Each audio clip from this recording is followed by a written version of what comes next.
And hello everyone, welcome once again to Diane Actually Writes. I guess I better capture my browser here. That's what I'm after. How is everyone today?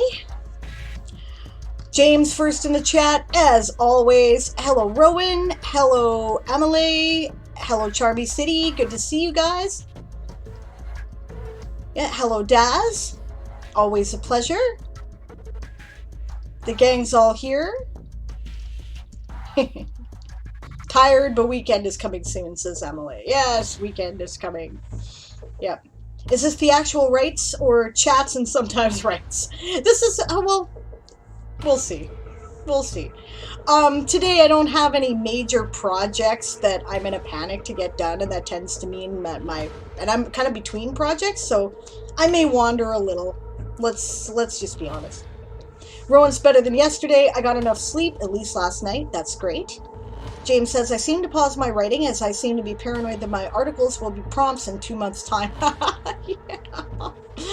Yeah, I know what you mean. I don't, actually, I'm not really doing any world building right now either for that reason.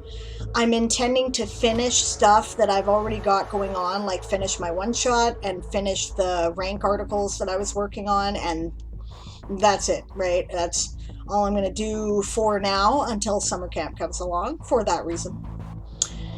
So it's not just you. Hopefully we're going to have less problems with the stream today. I toned down the bitrate of my camera and I toned down the broadcast bitrate. So hopefully that should make a difference, guys. Let me know. I'm also not going to run stream closed captioner today at all. I'm going to see if that's been causing the issue. Right, so let's check it out. I wasn't having any problems until I started running stream closed captioner, so, you know, and I understand they're having compatibility issues with Chrome at the moment, so that's probably the part of the problem anyway. And hello, Moonflower, good morning for you. If you just woke up, it's morning, so morning. It's cool. Thank God it's not just me. Hugs for Sable, L for L. Yeah, L for L. Yeah, it's... Okay, yep, exactly. Emily says, I'm at 160p and I can still see you. High quality is not necessary. I'm not streaming Call of Duty, you know? You don't need to see every detail what I'm doing. I'm streaming writing, you know? It doesn't have to be huge high quality. But if I do need to tone it down a little more, let me know, okay? Because I'm totally fine with that. Up until I got the new streaming software, I was broadcasting at 460p.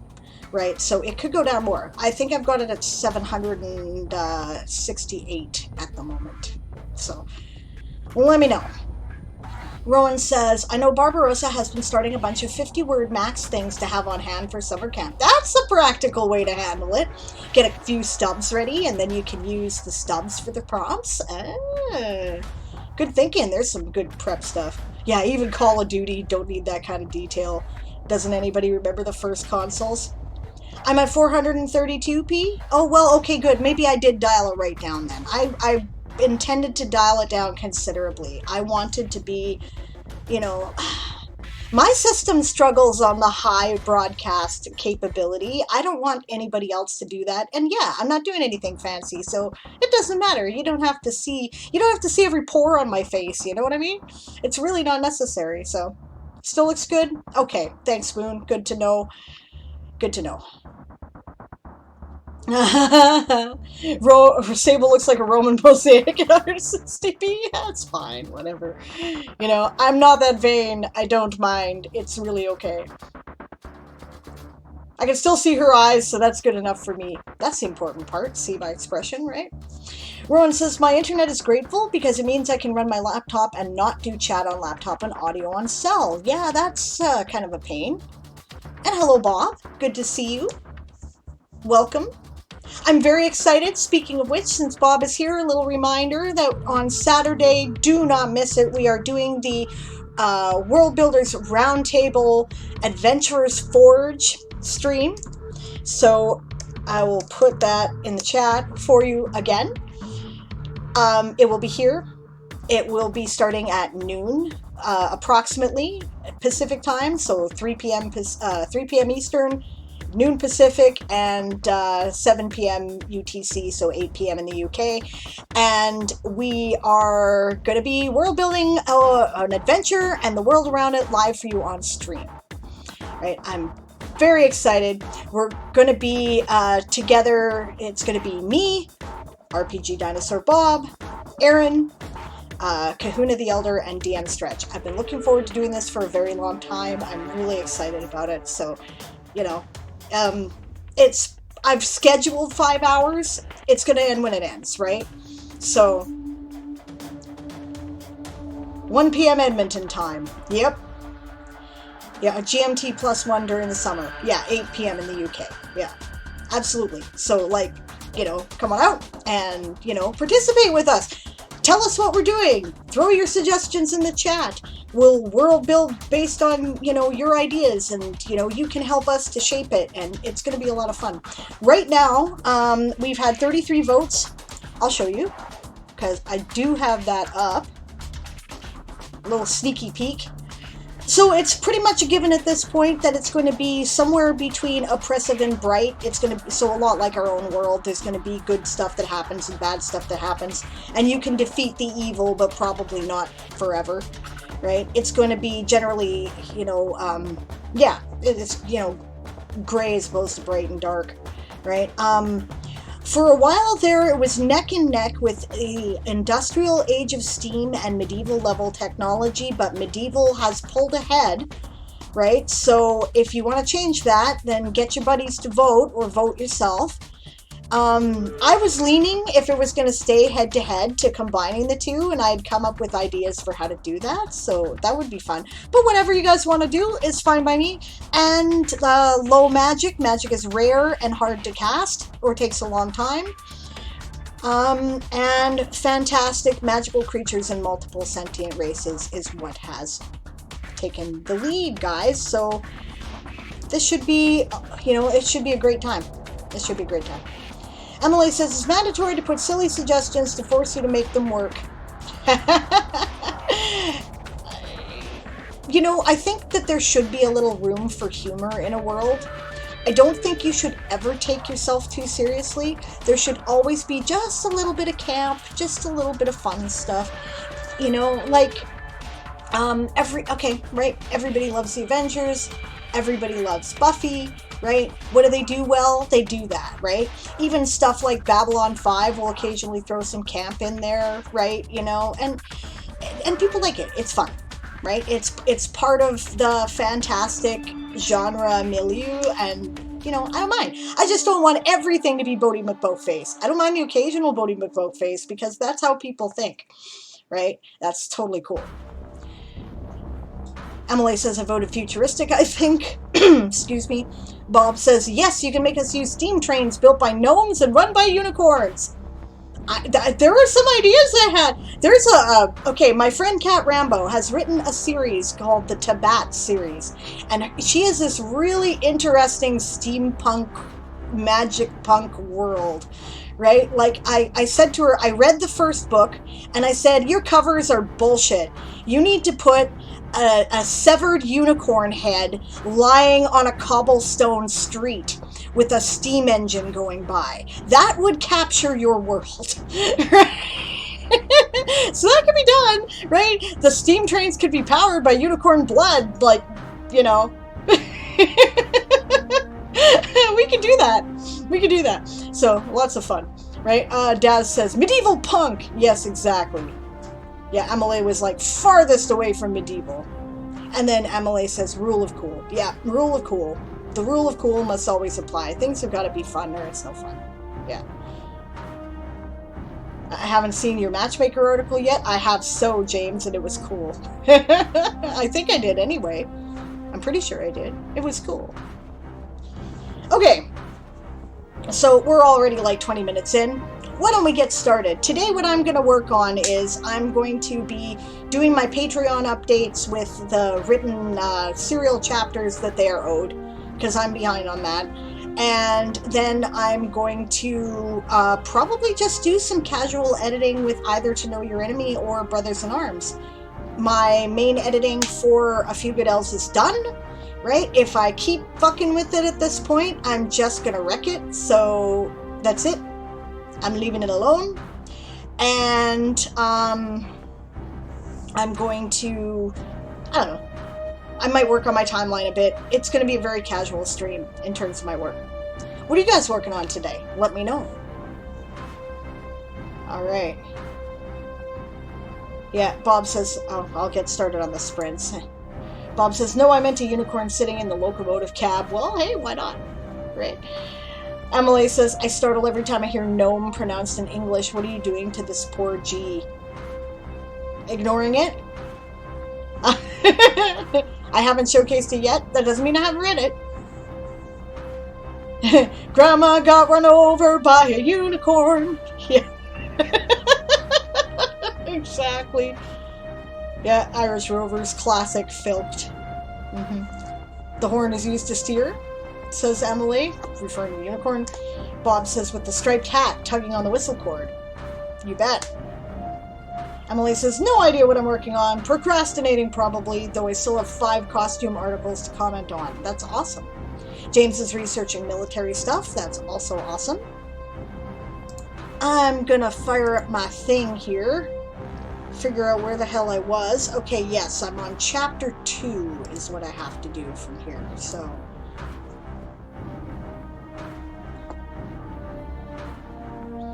that's where I'm going to begin.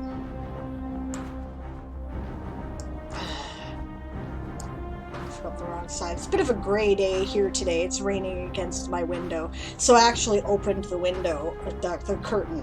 I've had it closed for the past few sessions because it's been like really bright and the light is at an angle that it's reflecting off of my neighbor's window into my eyes at this time of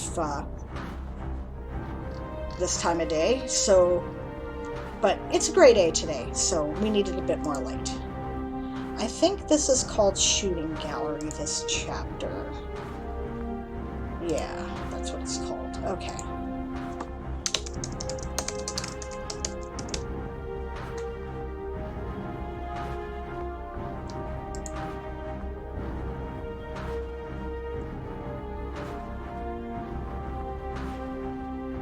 Daz says, Emily, I added a quote as intro to my costume article, which is awesome.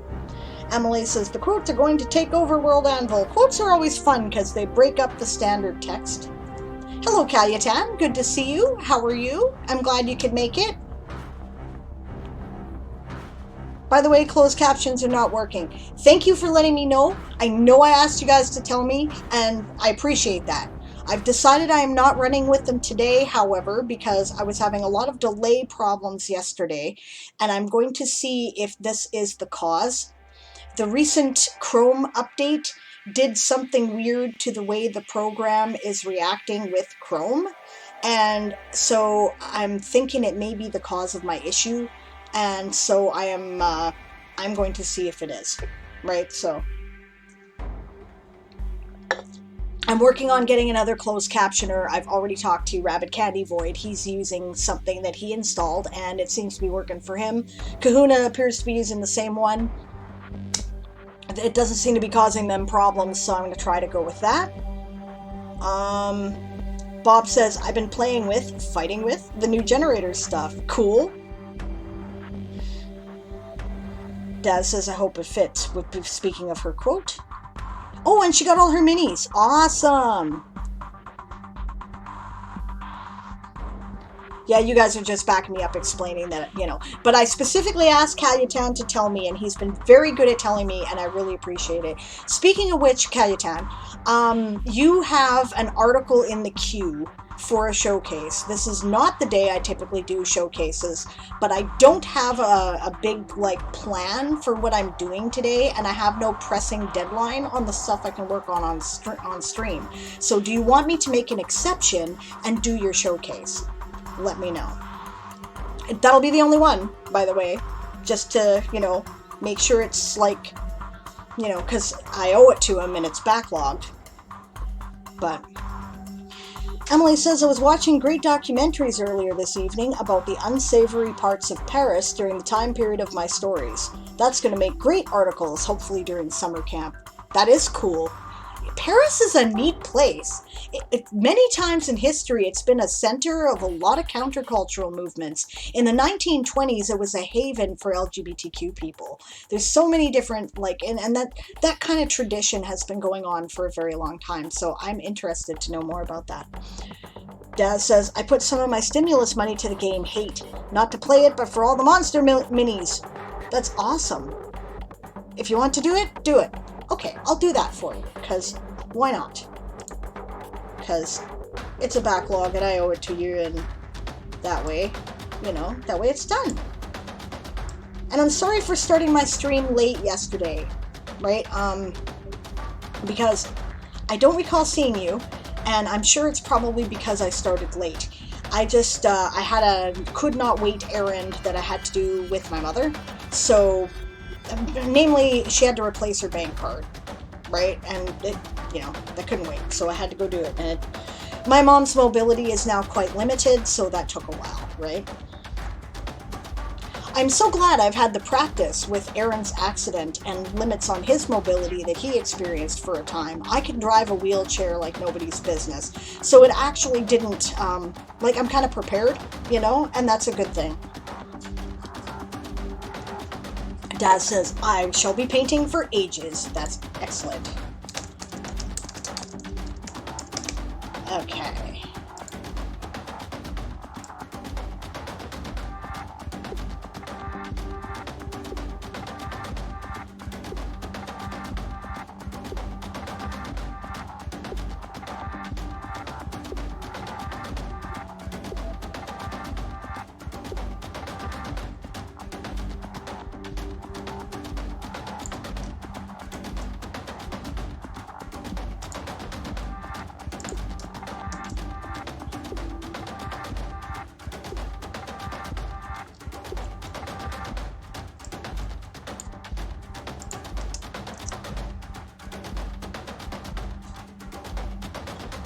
Yeah.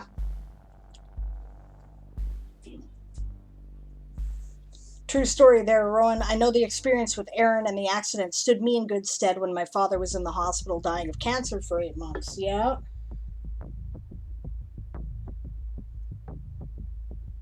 Am I already getting lag?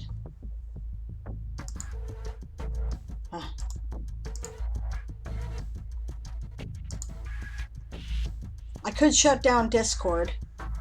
I haven't done that. It's not bad lag, guys. It's okay.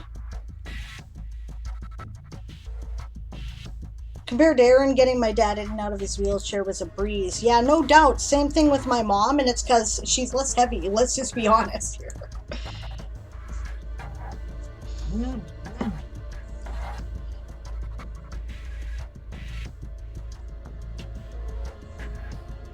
Alright. Yes, I did for a bit.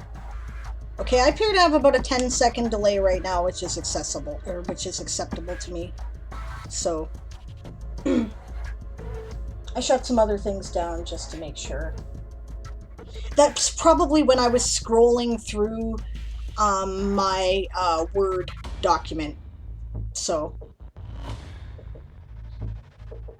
yikes, Rowan. Rowan says Dad was all skin and bones, looked like a starvation victim. Aw, I didn't see any lag because my internet stopped working for a minute. I'm not going to be super paranoid about the lag. I just want the conversation to be able to keep up and the, video to be watchable. That's all I care about. It's not buffering on my end, Daz. Or Emily, sorry. So, okay. I'm gonna work. Let me know if I crash. I think I can shut this off too, and that will also help, because I don't need that anymore.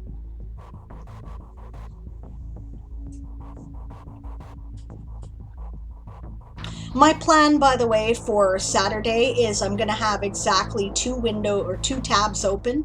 I'm going to clear all this shit off, make a document, put my tab army links there so I can get back to them later. And I'm just going to have us in our Google Meet, and then I'm going to have what I'm working on, right? And that's it. That's all I'm going to have open as far as internet tabs go, just to try to minimize the strain on the system. I'm going to put my video tile in the Google Meet picture so that we do not have to use my camera at all for visuals, right? And we're probably going to take turns presenting to the Meet screen so that we can show you the different things that we're working on, and that should be enough to get everybody's face and the general timbre of what we're doing and everything else. So it's my internet, says Emily. That's good. I'm sorry to hear your internet's been crashing all day, but I'm relieved to hear that it's not my stream. Cool. And Emily likes Daz's quote. That's great. By the way, did you guys notice that Twitch was quiet last night? Like, what? It was dead. It was absolutely dead. All the writers that I followed, there was like no more than 5 people in everybody's chat. It was so bizarre. Use bookmarks. Okay. So here's my bookmarks. You want to see? I'll show you my bookmarks. So this is my original list. This is the stuff underneath it. This is this list and all the stuff underneath it. You think and then there's the other bookmarks and that list. So if you think I can find anything in my bookmarks, Emily, you would be wrong. I actually have to go through and start deleting shit because it's just, when do I have time, right?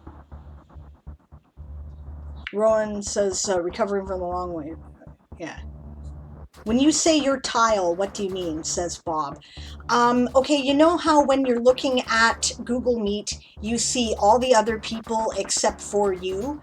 You can select an option in the top right-hand corner that enables you to see you on the screen as one of the pictures of people who are there, right? So that is what I mean. So we won't need my camera at all.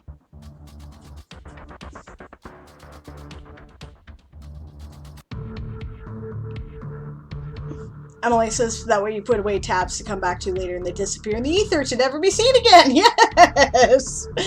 That's exactly it. Yeah, Kayatan says, did I see what you shared? Okay, have I seen what he shared in Links and Memes channel on my Discord a couple days ago? I did not. I have not been very good with checking my Discord because what I have been doing when I'm not on stream is working on putting together conduit panels and setting up my Kickstarter. So I've spent very little time on Discord at all, and I apologize for that. I hope to catch up in the next couple of days, though. Hey, Shadow, good to see you. Waves from this void. Emily says, I was sleeping last night, so didn't notice anything. Yeah, and Emily says, I see you started streaming regularly at my 5 a.m. Emily says, I spent a whole weekend clearing out all my bookmarks and making hundreds of subfolders. Now it's functional again. Yeah, I totally need to do that. Bob says, well, you'll need your camera, but OBS won't need it directly. Yes. Yes, so how I'm going to set that up is to make sure that it works. We're going to set up the Google Meet long before we go live, which of course we'll have to do anyway, right? And then, that way OBS won't be able to co-opt my camera because it's already being used by Google. So, yeah.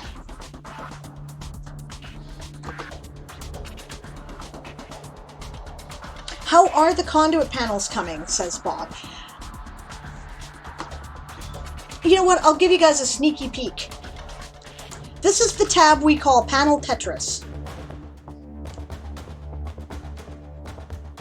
Oh, clearing accurate. Okay, so I'm not going to bother, but you get the idea here. These are panels, these are the list. This goes down.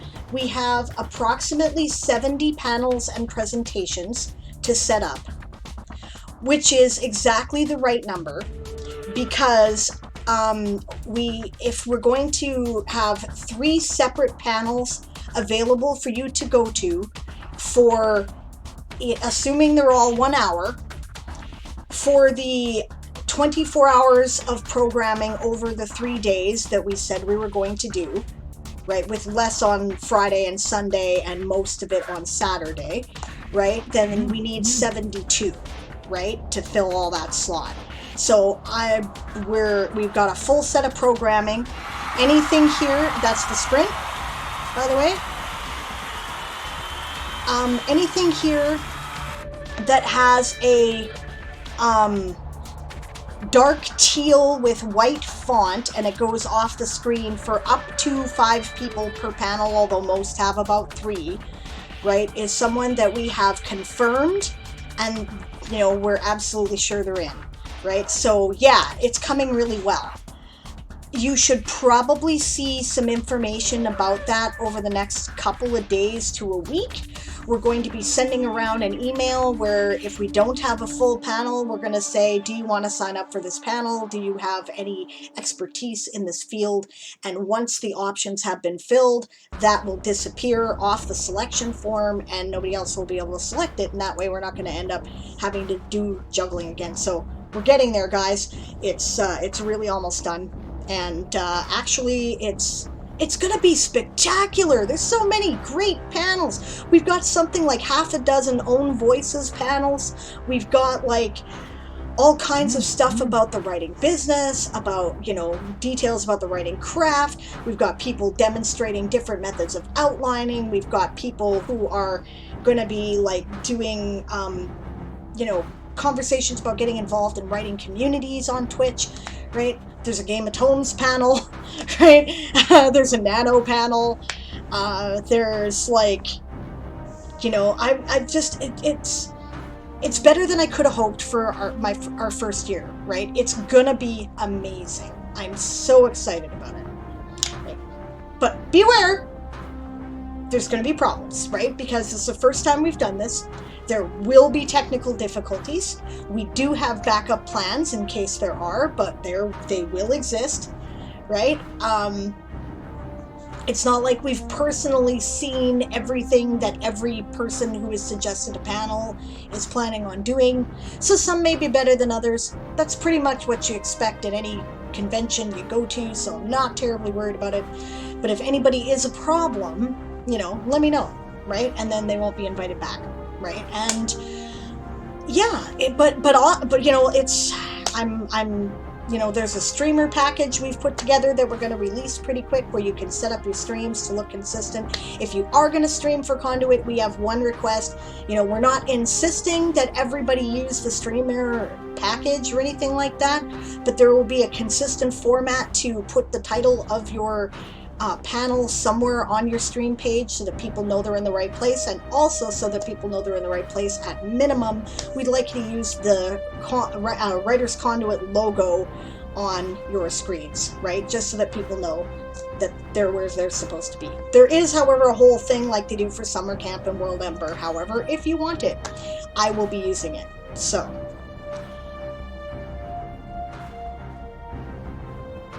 And hello, Delian. I didn't see you sneak in.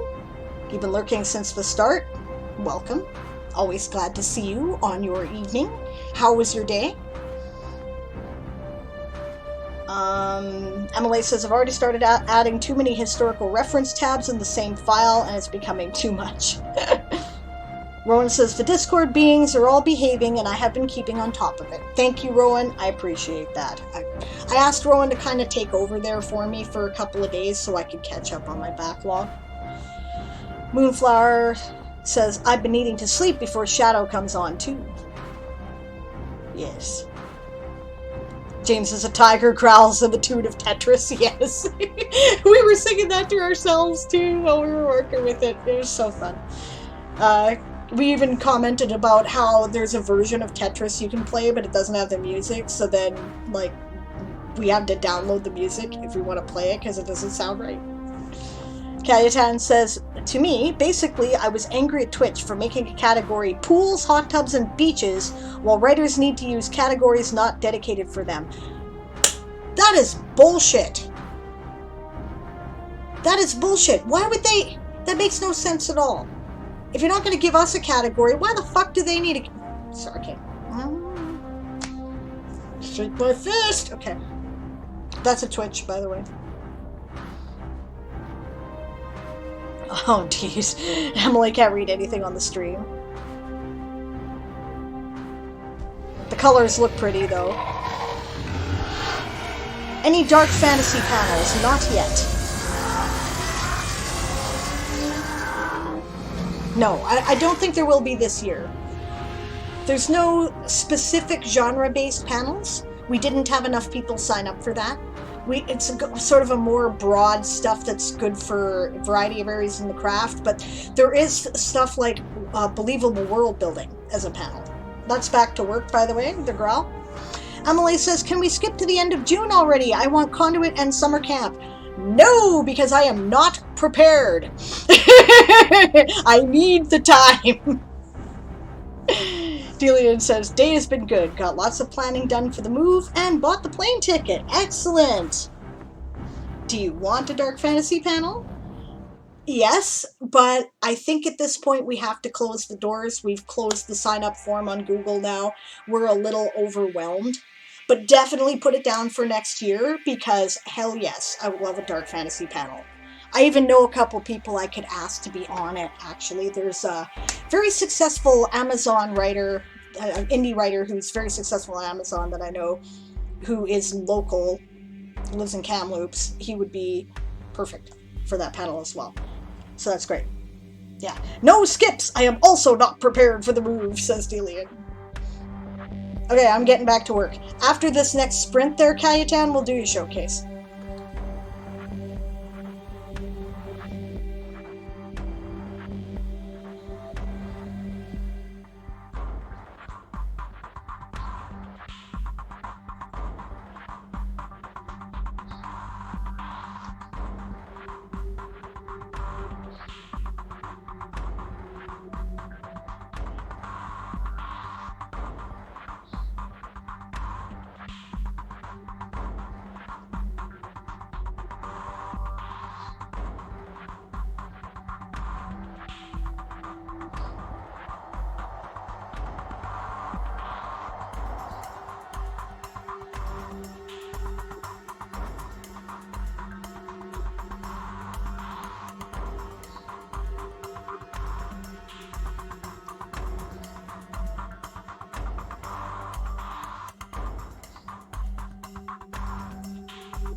Alright, Bob, thank you for joining me. See you later.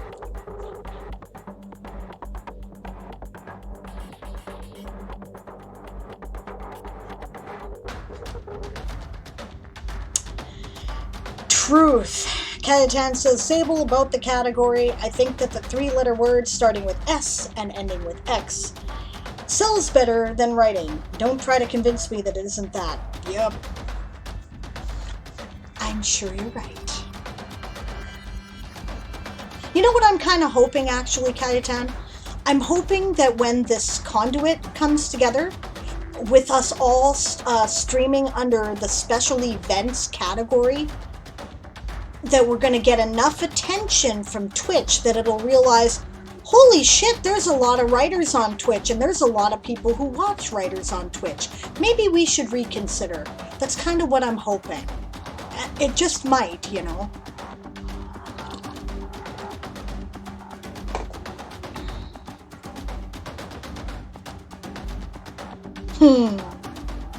Nope, he's not a Dane, Charmy City. He's Estonian, actually, but he's moving to Copenhagen.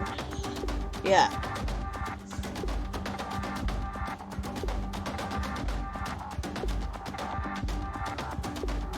Shadow says, you're talking about Twitch here. They're not that smart to think that. What they are good at, though, is reading metrics, right? Because they're lazy in their market research.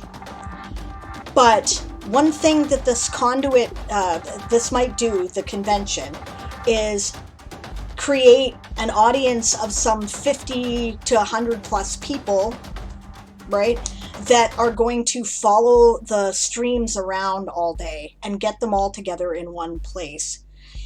That will help Twitch to realize the aggregate effect of all the different writers. And besides the point, I'm sure that after this, people who come to it are going to start following a lot of writers they weren't following before, because part of the problem is that it's difficult for us to connect, and it's again one of those chicken and egg things, right? If we had the writing category, it wouldn't be hard, but to connect, to get the writing category, we have to kind of conglomerate, right? So yeah. But that's you know, like, it will keep us together more, right? So that they'll be able to see that in aggregate there's quite a lot of us, and then because we're going to start watching each other's streams more, our viewer numbers are likely to go up, which, you know, that's nice for the purposes of promotion, but the goal is actually to get Twitch's attention, right? There's lots of writers out there, and we tend to get half a dozen people in our streams at any given time, right? This is actually one of the bigger ones, because I typically get somewhere around 16 to 20 viewers, right? I'm not one of the big ones. Bren Nails It has something like 30, 35 typically, right? But, you know, it's just because, and it's because we're so disconnected, but this will be a way to bring us together, right?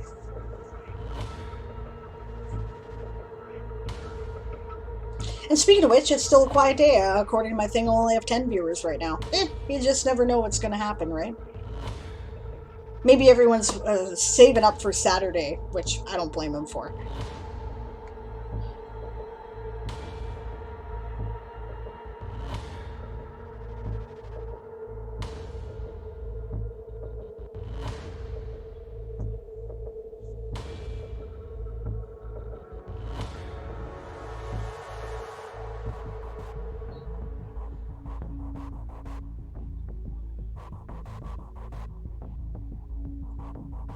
What's weird, Des?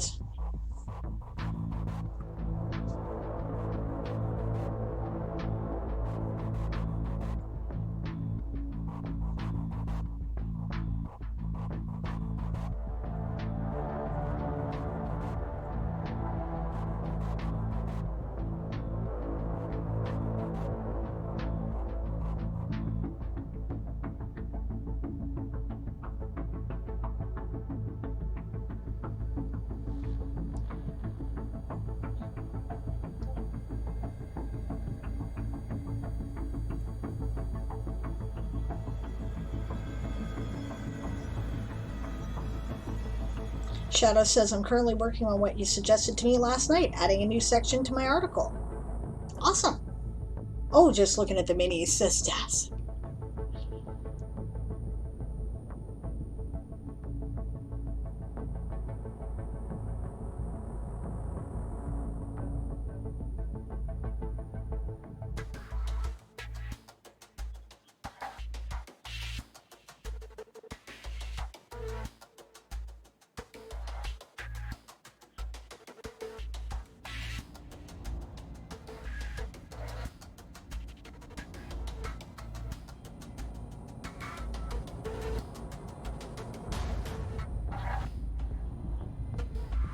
I found a minis of a race I have yet to put on World Anvil. Sinister Monster Race, says Daz. Cool. James as a tiger gives up flanking Sable, so goes to sleep in a cardboard box. Pats. Yes. We will pat the tiger, scritch his ears, while he goes to sleep. Yes. I do rather like having a tiger in close proximity who is on my side.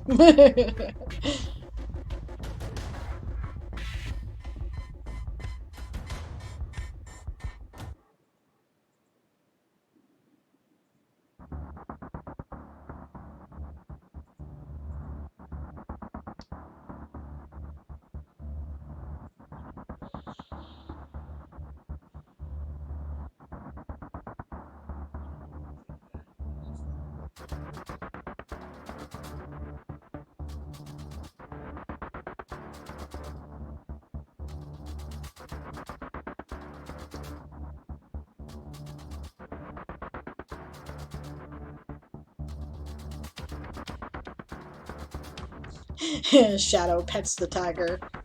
Wait, can we pet tigers without losing a hand? We can pet the James tiger.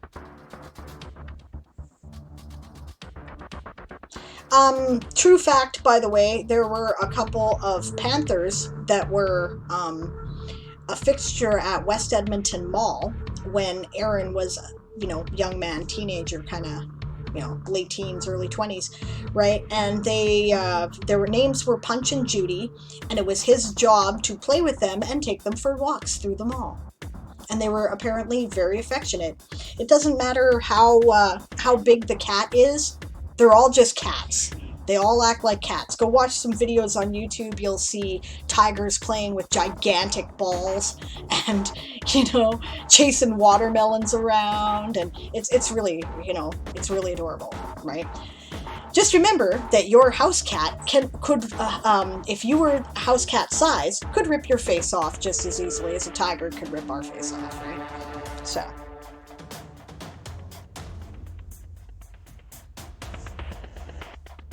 Yeah, Tiger James is safe to pet unless the enemies of House Lappin appear, and then he is not safe to pet.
Shadow's like, alright, time for me to get a pet lion.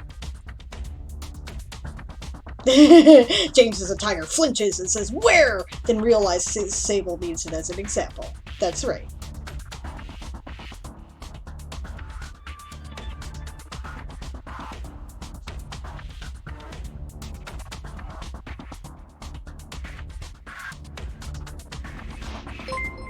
I heard anything? Oh, hello, Sunny! Thank you very much for the raid! Welcome! Glad to see you! I was lurking in your stream earlier, but I didn't say anything, I don't think. Did it go well? It looked like the writing was going great. You seemed to have a bit of a flow going. It was cool. Love Bugs Unite! That is a great raid call. That is cool. Hello, Fantasy! Good to see you. Yeah, we were just talking about Writer's Conduit, which is coming up at the end of June. June 25th to 27th. Mark your calendars, guys. It's going to be awesome. Take some time off work. Seriously, you don't want to miss it. Although, VODs will be available, and it will all be archived on YouTube later. All of it. That's the goal. I hope. I'm sure one or two people will not be able to or will not want to, but yeah, that's the goal. That's the intention. Which reminds me, I have to make a streamer guide thing, which includes information on how to deal with that. Okay.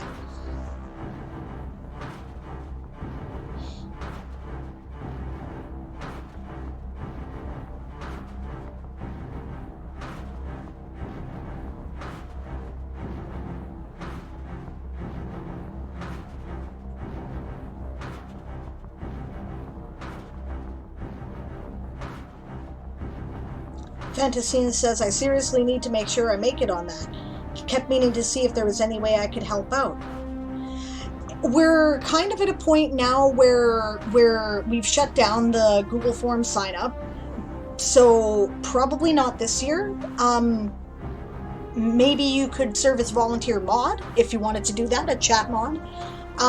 But other than that, yeah, we're kind of closed for panels now. We have a really good idea of what we want to do, right?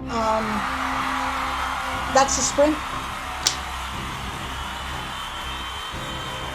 Yeah, Sunny says, I think my peak viewership was at 7 too, so yeah, it's a quiet day today. It's been quiet for a couple of days. I have 11 right now. I typically have around, you know, somewhere between 16 and 20 viewers. Good. I'll get more done. It's fine. You know, whatever. It's, you know, Twitch works like that, right? So apparently the BR tag does not work in the sidebar. Does so. You got an extra space in there for one thing. Is that how you typed it? Okay, awesome, Fantasine. I'll let the gang know as we're putting things together. Are you in the Discord for Conduit? We have one. Shoot, I think I have to do that over here. Quick chat, people are distracted.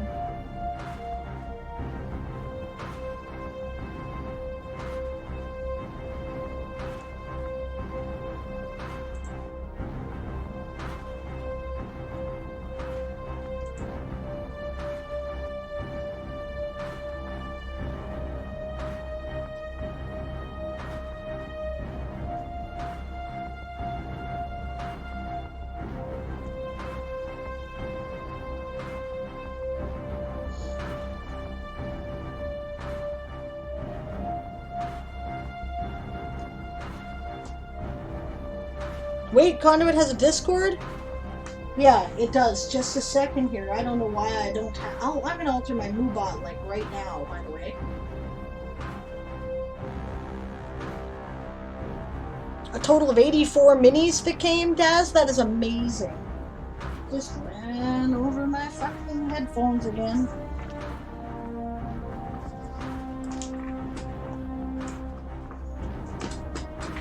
Ugh.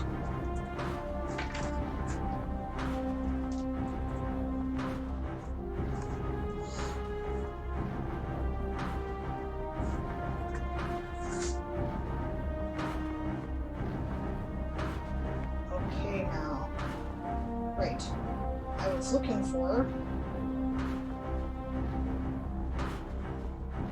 probably the log chat.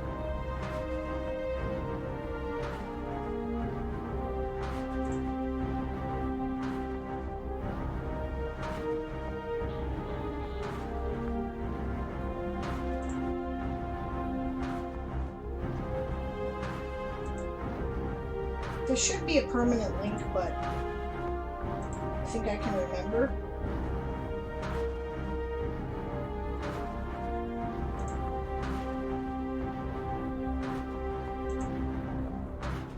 Okay.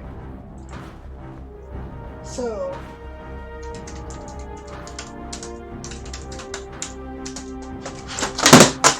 crash! That's the second time I've done that today. This is the laptop with the broken keyboard. So I have like the cheap ass keyboard that plugs in on it. It keeps falling down. So yeah.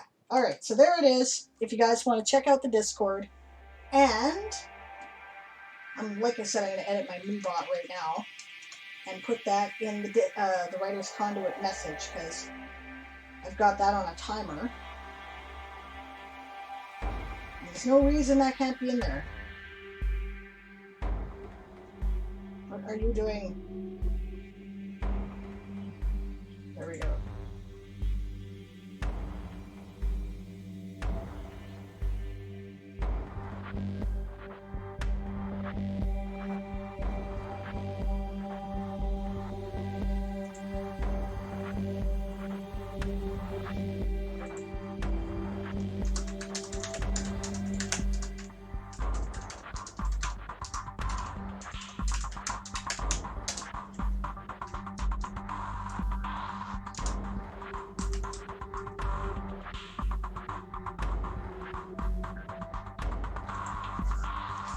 Alright, so the Discord is now included in the link, which it should have been in the first place.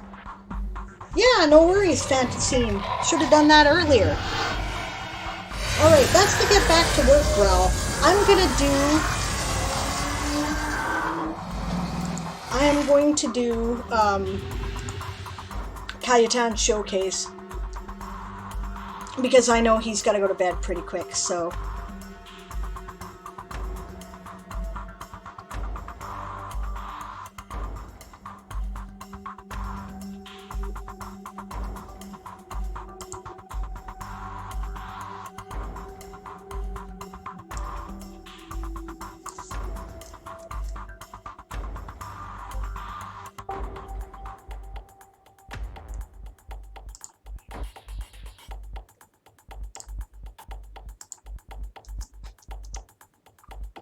Do you have an Own Voices panel about autistic representation during Conduit?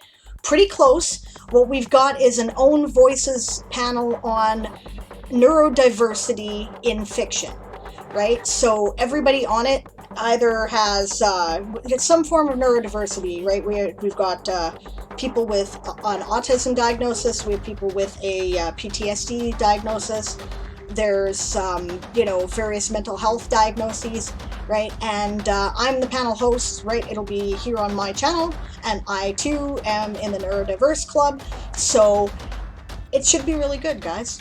Next year we might even split it up if we have more, but this is what we were confident doing, and it's a big panel too. It might have to run 2 hours. So, alright, this is Cayetan's article on the SF-10 fighter. I love we're going to do some sci-fi stuff here, which is great. I always like to see good sci-fi. There's the link. Hopefully I shared it. Okay, good. Alright. SF, which stands for Space Fighter. Yup. SF-10 fighters are the main class of fighters used by squadrons stationed on board the ships of the Earth Colonial Navy. Nice, we have colonial Earth navies.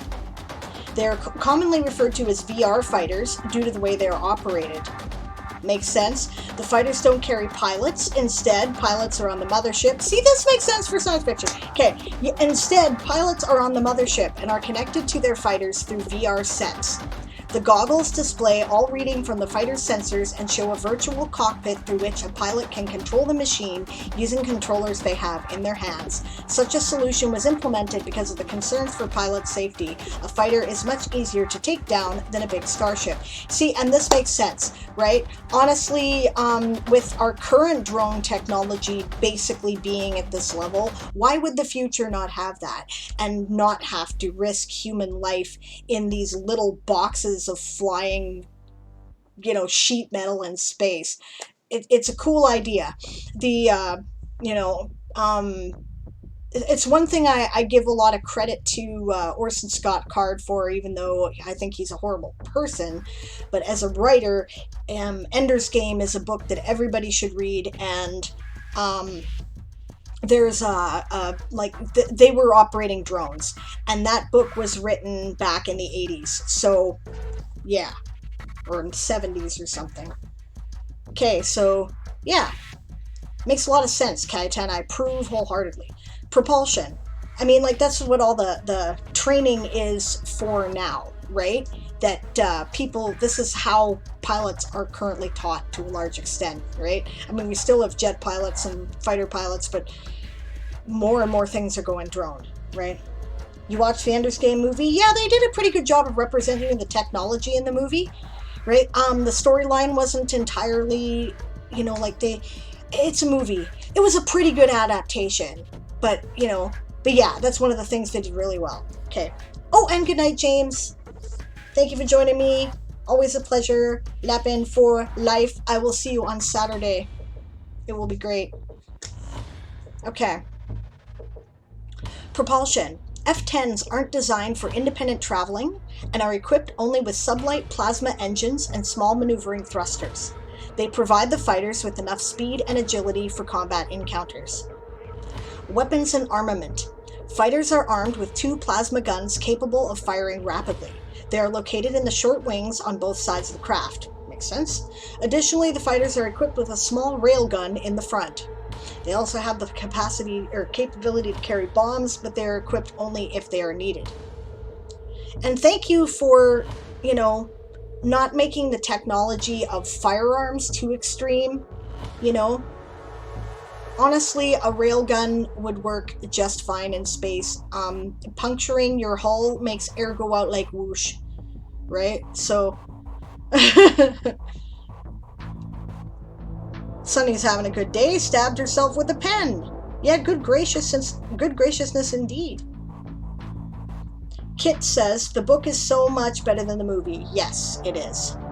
Yes, it is, because it gets deep into the ethical details, which is important. We're talking about Ender's Game again, right? Yeah, too bad OSC's values haven't come into the 21st century with the rest of him. That's the problem. For those who don't know, Orson Scott Card is a rabid homophobe, right? So being bisexual, I have strong moral disagreements with him. However, I still think Ender's Game is a book that everyone should read. Not necessarily anything else in that series, and, get it secondhand if you can, so you're not supporting, Card financially, right? But you should read the book. Okay.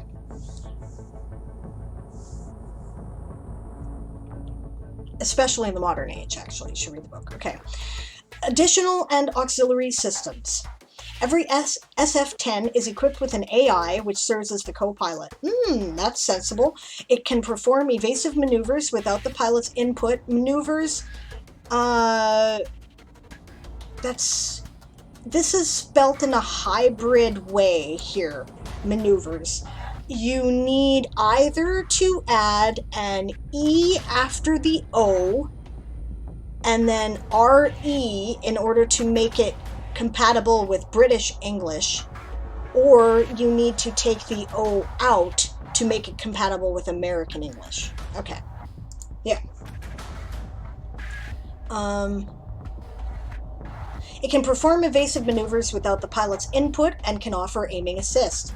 It also informs the pilots about any objects or vessels in the vicinity and visibly marks allied and enemy craft. Each AI learns the pilot's behavior and adapts to it. For that reason, each pilot is assigned to a specific fighter. You have a really good understanding of the modern military technology and the direction that it's going in this department, Kayetan, and I am impressed.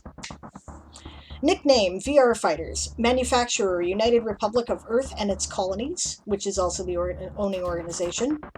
United Human Government formed at the London Summit of 2155. Price, about $64 million. Rarity, common. Length, 3 to 4 meters. Complement crew, 0. Operated remotely. This is fantastic. And in such a short article, Kayetan, I'm impressed as shit. I'm going to have to follow this world. I don't think I am. I'm going to go fix that. I love good sci-fi.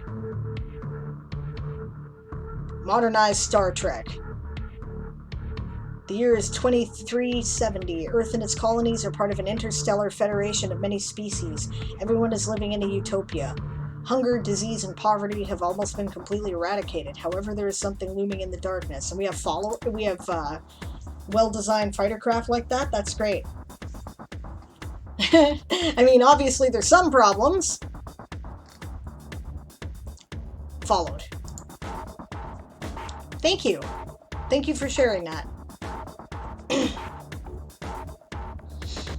Fantasine says, "Oh, I had not known that. I recall him from reading stuff he had written years ago, but I never looked into him very much past the part that he was a writer." Yeah, honestly, I don't tend to do that with the author, and I'm a believer in the death of the author theory, which is to say that it doesn't really matter who the writer is, but what they say and how you relate to it. Right, which therefore means that the author's interpretation of what they intended is no more important than yours. It's one factor that is worth taking into account, but just because the author said it doesn't mean it's the definitive unless it's in print, right? So, that's a, real breakdown nutshell of theory. Right, so I don't necessarily say don't read books just because the people who wrote them are assholes, but I do say try to avoid supporting them financially. Okay. Yeah. Fantasine said to Sunny, "I do not think that is what is meant when they say that the pen is mightier than the sword. Stop stabbing yourself." Yes.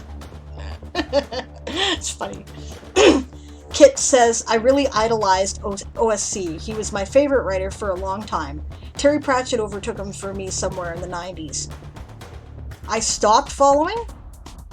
What? Oh, no. No. We can't have that. I didn't pay attention. I was like, okay. I'm sorry, I'm an idiot. I'm so behind on my notifications. It's just not even funny. I'm going to take like a month off. There. Okay, sorry, refollowed. Thank you, Diane, for pointing that out. Now I feel like an idiot. It's great. Okay. The pen attacked Sunny. I understand. It's late, so Dillian's got to go. Thank you for joining me, Dillian. Always a pleasure. You get some sleep, and I'll see you hopefully Saturday. It'll be a lot of fun. Fantasine says, "Yeah, there's a few actors that I really don't like as people, but they have some great movies that I will watch." Yeah, well, yeah. Okay.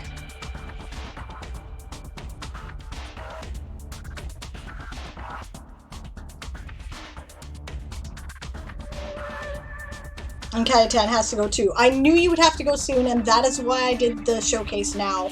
Have a good night, Kayetan, and thank you for joining me, and I will see you, I hope, Saturday.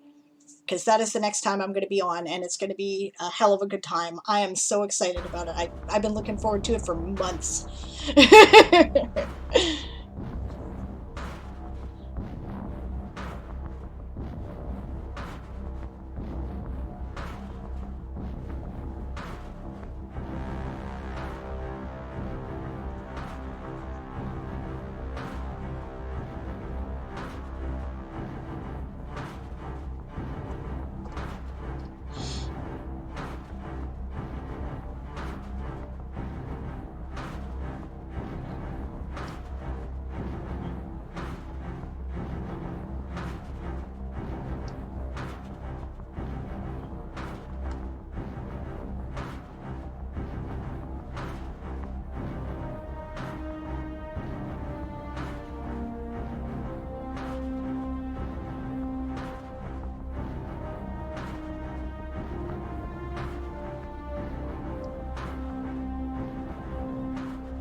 Oh, thank you, Shadow.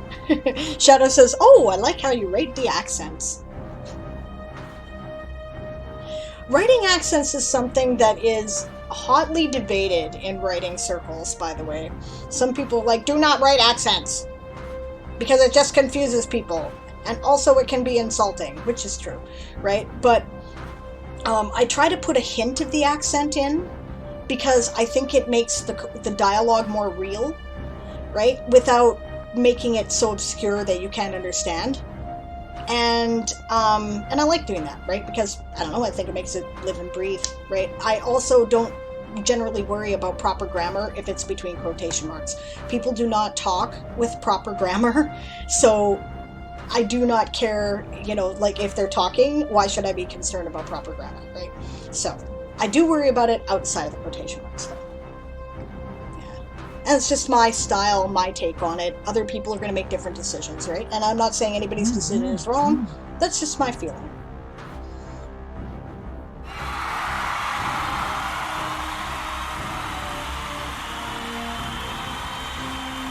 And that's the sprint. I guess I should take a break. Wait, they don't? Yeah, see, Kit knows. Kit says, I have Chris Claremont in my formative brain. Accents just happen in my writing. Stephen King is in my formative brain, so this is part of the reasons why accents happen. I think it makes your people more real, right? I like it. In that case, gonna worry less about how my characters speak now. Yeah, base it on the... okay, there's a couple of things, right? People speak differently depending on their backgrounds. A more educated person will have a clearer and more proper grammar, right? A less educated person is likely to not. But that also has something to do with class as well as education, right? You will find that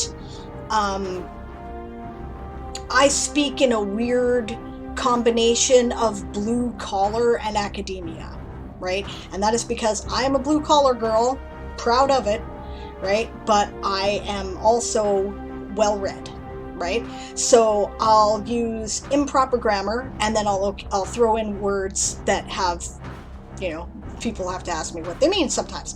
And it's not that I'm intending to be a smart ass. I actually try to talk to people on a very casual level, but sometimes, you know, I have this word in my brain, I use it. So you can put things like that into your dialogue, and it builds your character and your world in a subtle way that a reader won't even really realize when they're reading it that it is having an impression on them, but it does. Right. Also, people tend to use metaphors associated with their profession. Like if you're looking for it, right, and you read my Weird West stuff, you'll notice that Graham tends to think of things in terms of ranching and horses and, you know, gunfire and, you know, the Western sort of society that he lives in.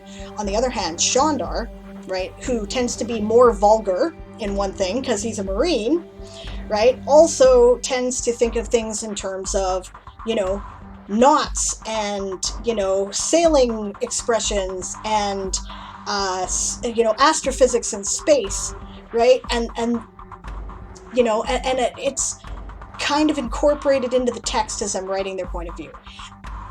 It's something that I do semi-consciously, right? It's not entirely conscious sometimes, but I find myself doing it when I've steeped myself in the lore of the character and their world. So it's just it's a neat technique that you can use, and I think people like it. So yeah. Daz says, I tend to use accents more as class, education level distinction, and stay away from national accents. Yeah, you have to be careful with caricatures of national accents, right? Like, if you're gonna do it, make sure that you know it, if it's a national or ethnic accent, right? I know a lot of Korean people, because there's a lot of Korean people here in BC. It's a, you know, big group. And so, right, also, you know, so I can sort of do that accent, but even then I was very hesitant, you know? So don't overdo it if you're going to do that. Right? But in a couple of occasions, like in a story, I felt I put it in for this one character because I wanted to show that she was a new Canadian, right? Because the story took place in Vancouver, right? As opposed to her son who was born and raised in Vancouver, right? So, yeah. Be very cautious with those. And if you're not sure, just don't. Yeah, that's my advice. This is more of a regional accent, and part of it is based on class and profession, but it's not what you expect. Gunslingers are actually kind of like knights in this time period.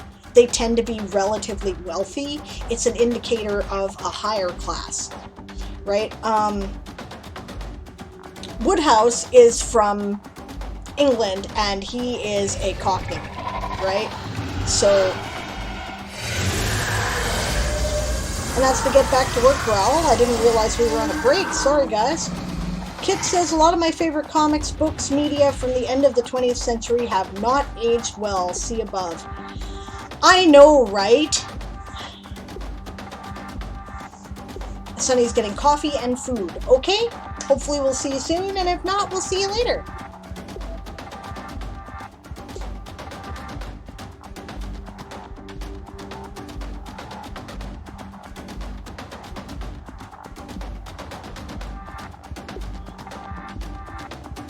It's something to keep in mind. Actually, Kit, you've got a good point. I'll touch on that briefly here before I get back to work. Because, okay, when you're reading older stuff, right, it's a matter of balance, right? Some people say you should not ever give any airspace at all to things that are like racist, sexist, whatever, because, you know, there were people who were arguing that these were bad ideas from those times, so you can't say they didn't know. On the other hand, the expected overall standard of the time was different. So my compromise with it is to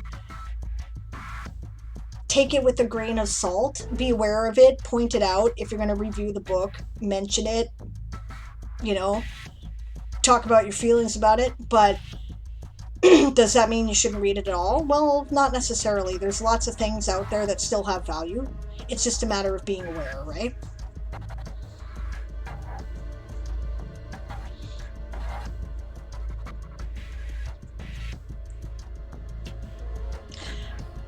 On the other hand, I'm not a believer, like I said, in giving money to people who are currently giving airspace to shit ideas, right?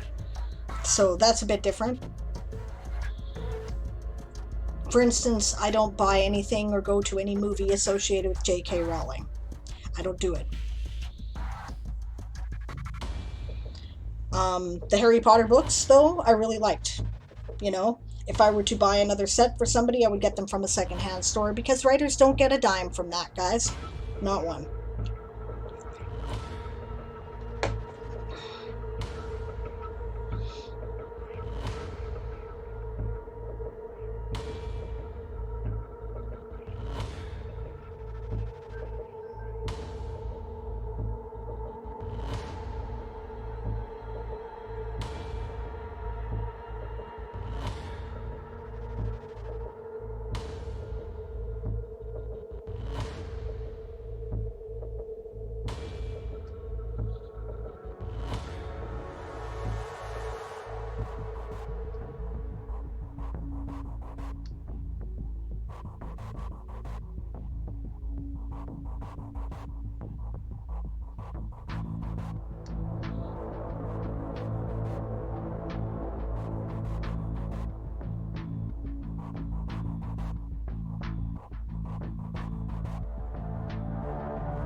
Shadow says, so I added quotes and now there's a big empty section on the other side. Bah.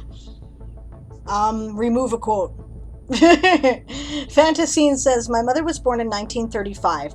She encouraged me to make the same gender cake toppers as a small business, or some gender cake toppers as a small business. So for me, someone being old does not excuse any kind of intolerance for the rights of others to live happy lives. Agreed. I agree with you completely. Right? I'm just saying, when you're looking at older literature,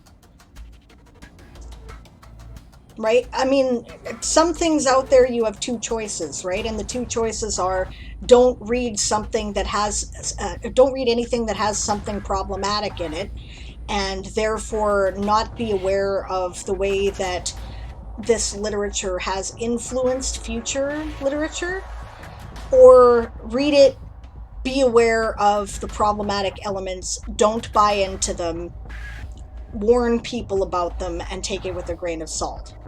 Under no circumstances do I believe you should support someone who is actively espousing problematic ideas. Right? That's my compromise with it. Everyone will make their own.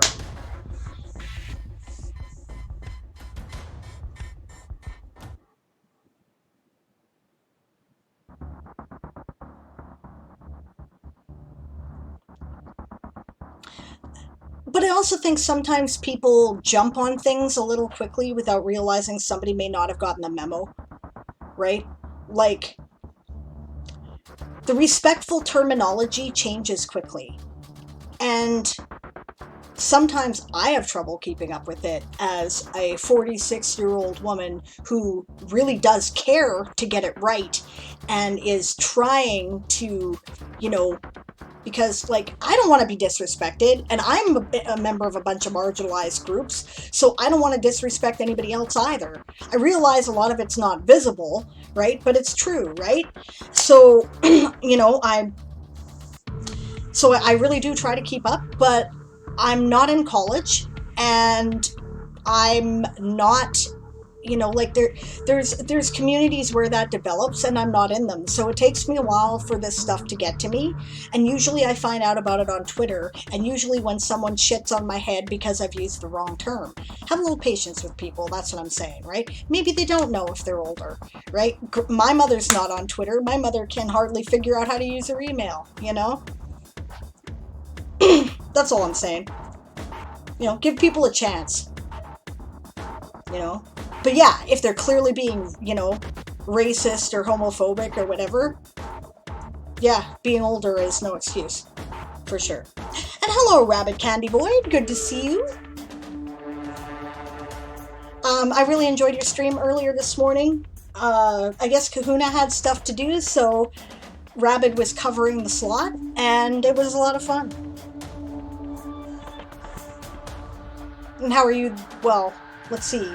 I don't even know what time zone you're in, so I don't know whether I should ask you how are you this afternoon or this evening. I think you said, but it's left my brain.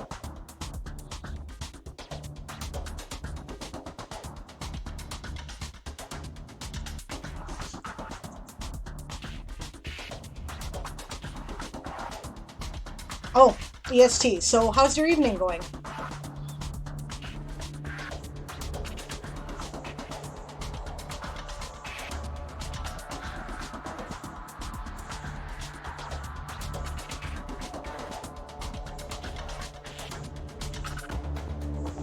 Albany, New York. I've been through Albany, New York. Like years ago, I took a bus trip to Maine, where the rest of my band was. This was like back at the turn of the millennium. This is how long ago this was. And we drove through Albany. It's actually very pretty there. At least in the surrounding area. Lots of oak forest.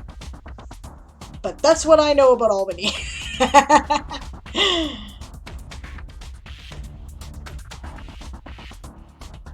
Literally on the other side of the continent from me. I'm in British Columbia, Canada. Yeah.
Oh, Shadow's also in New York. That's nice.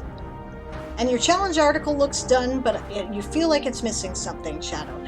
Okay, I'm not doing any more showcases today. I don't normally do showcases today at all, but Aaron does showcases tomorrow, and I'm sure he will be delighted to look that for you. It's basically the same audience you get, you know, except that, you know, the more RPG focused people tend to be there more, and I'm sure they'll be happy to help you out with that.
All right, that's ready to go.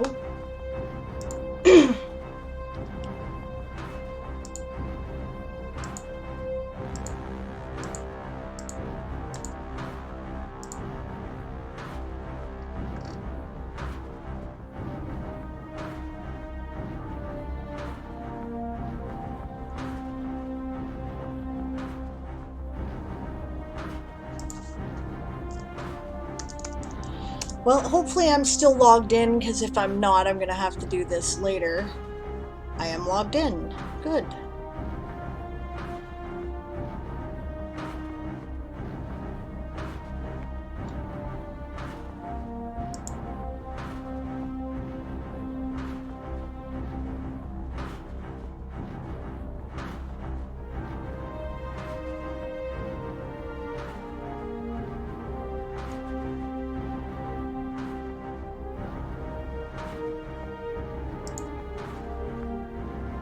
Daz says, it never feels finished. I know, right? 90% of my articles still say work in progress. Even the ones I haven't written on in 6 months. Oh, I owed another A Few Good Elves chapter first. Okay. In that case, this will be a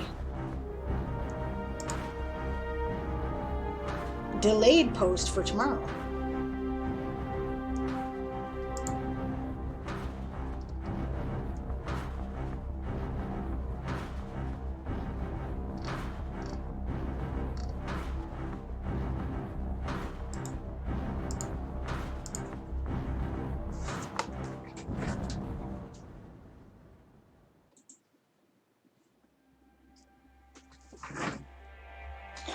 So have I had a lot of issues with bogging down the system today and buffering and shit? Because I don't think I have. And so that tells me that yes, the closed captioner was probably part of the problem. That's the sprint, by the way. Where are we at here? It's 20 to 4. I think I'm going to take a break for a moment, guys. Take a bio.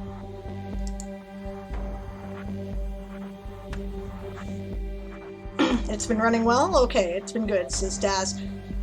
Okay, sorry that I've got to find a different closed captioner then. That's okay. Rabbit said he was going to get me a link, so we're good. I've been very stable today, unlike yesterday. Okay. Okay, yeah, I did a couple of things. I dialed down my video resolution, I dialed down my broadcast rate, and I got rid of the stream closed captioner today. I did not try to run it. I think that's probably the big one. So, alright, good to know. It's really important to make sure everything's ready to go for Saturday, especially. Google Meet tends to be hard on a stream, right? So I've, minimalized everything for that, right? Okay, I will be right back in a minute, guys. And as always, feel free to continue to observe the chat, and when the break, when the sprint timer comes up, use it as a sprint. How are you guys doing on your projects so far today? Those of you who are working, let me know if you get a chance. I'll see you then.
Hello, and I'm back. Sorry, I've actually kind of been working in the background for a minute, and I forgot that I had not turned the sprint timer for the scene back. Sorry about that. I'm now working on my Patreon post for the next chapter of A Few Good Elves.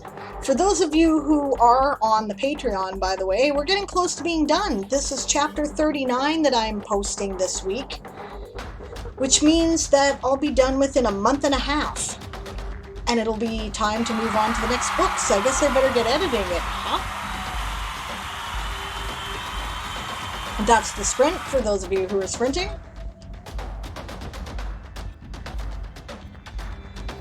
If people were sprinting, how did you do on the sprint?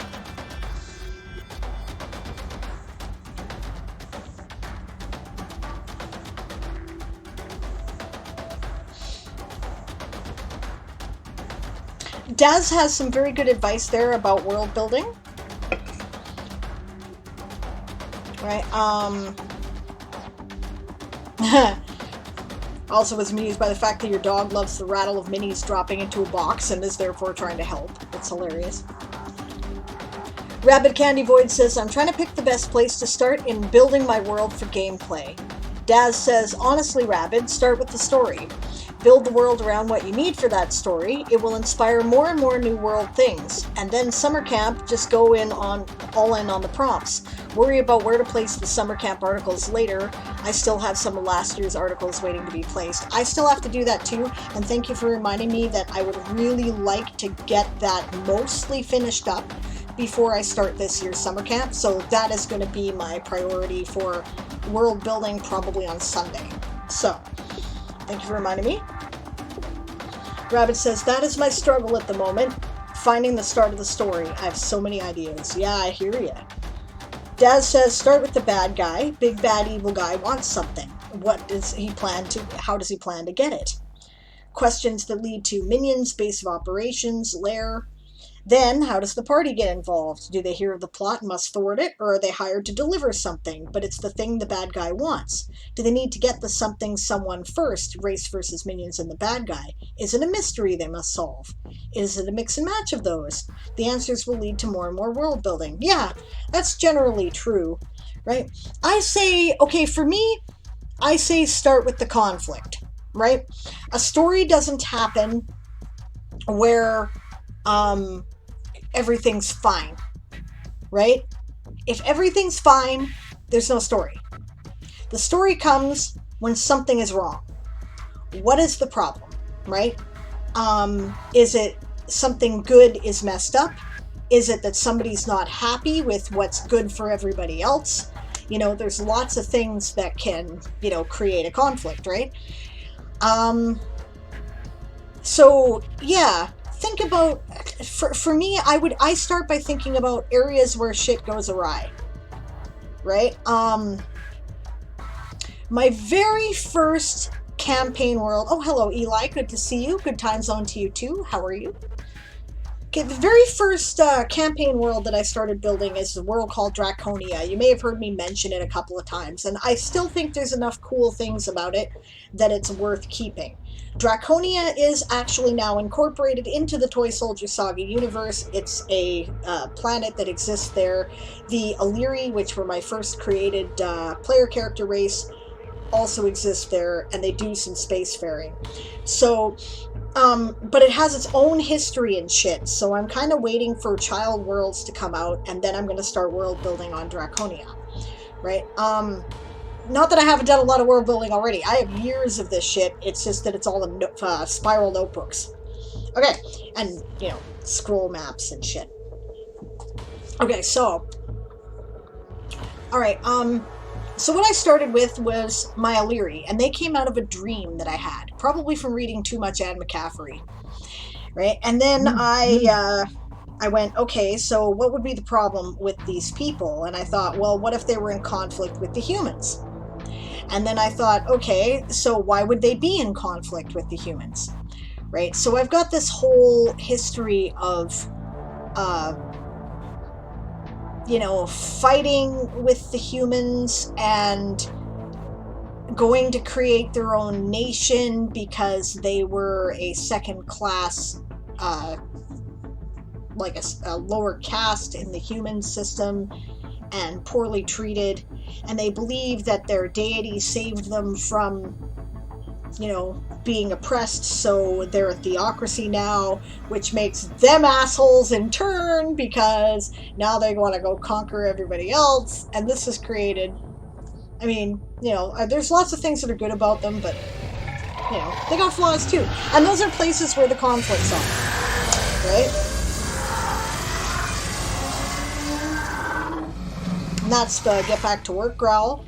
I'll just add before I finish off here. So one of the stories that's kind of a background story that I'm going to write all these stories eventually before I die. That's the plan anyway. But one story was the first queen of the Illyri following the voice of the god that guided her to go and found the Illyri nation, right? Another story is there was an Illyr, that's what they call their queen, right, who ruled. It's a theocracy, so it's believed it's divinely picked.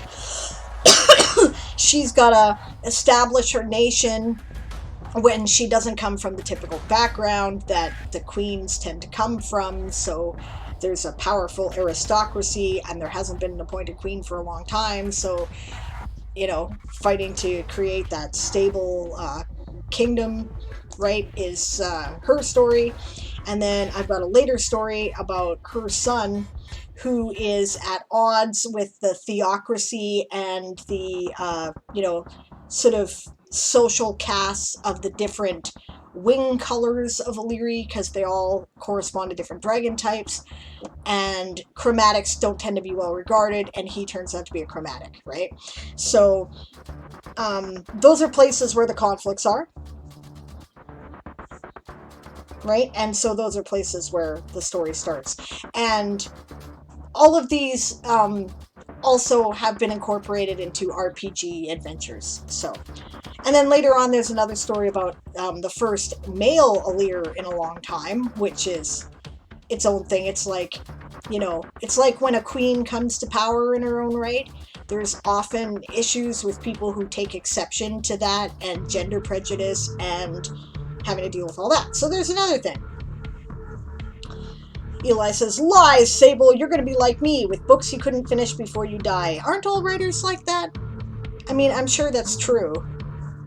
Eli says, I'm good. I get to meet my friend Sadie for the very first time in just a few short hours. That sounds like a great time, and I hope it is as awesome as it promises to be. That's great.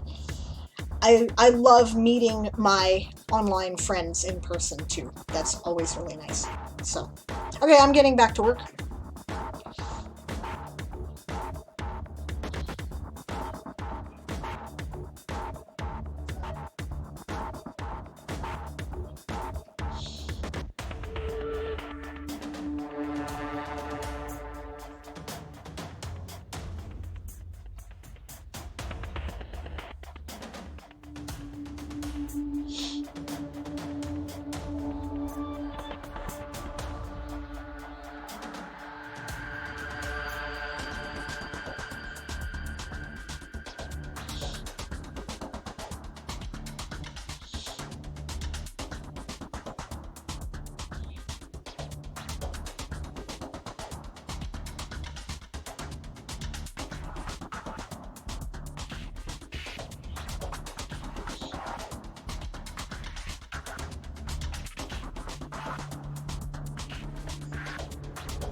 I think most writers are like that, for sure.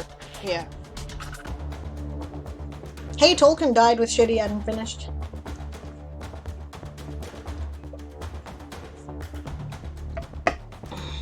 I'm in good company. So did Terry Pratchett.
Yep, I agree totally, Eli.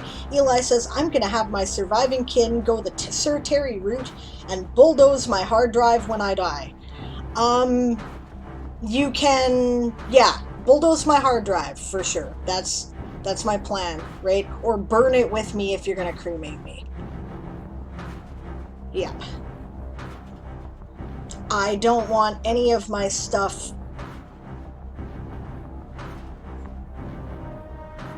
like, yeah. I've seen far too many people take the ideas of writers who have passed on and fuck with it. And I don't want that. As a matter of fact, I'm seriously considering releasing all of my work to the public domain upon my death. Right?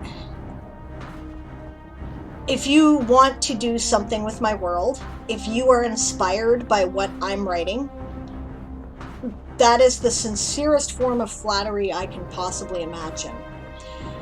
I don't want Disney to take it and then franchise something which should be free to the world.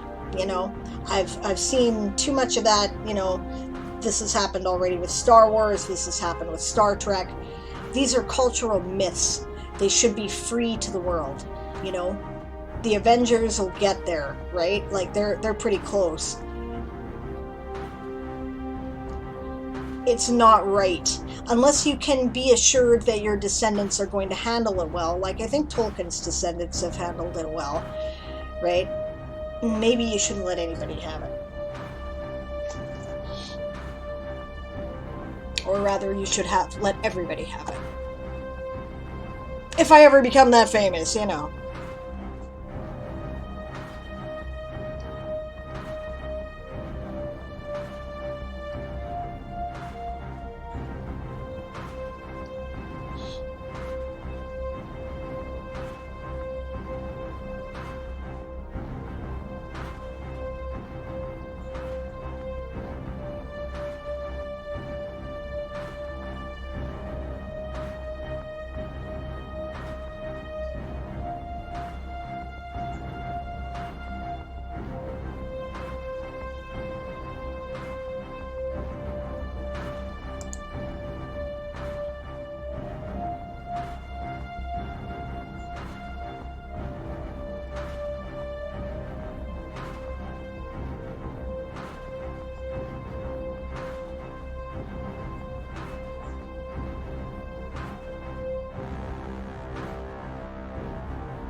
Fantasine says, one of my most heartfelt dreams is that someone likes my story enough that they want to write fan fiction based on my novels.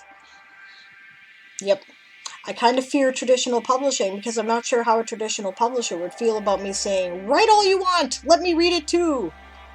Eli says, that's my dream too, Fantasine. I agree. I've had fan art now, and that is amazing. I haven't had fan fiction yet, but then again, my main series aren't out yet. So I can see why. But I have a plan. Okay, here's my thought. You guys want to know? Okay, I'm going to go the Eric Flint route.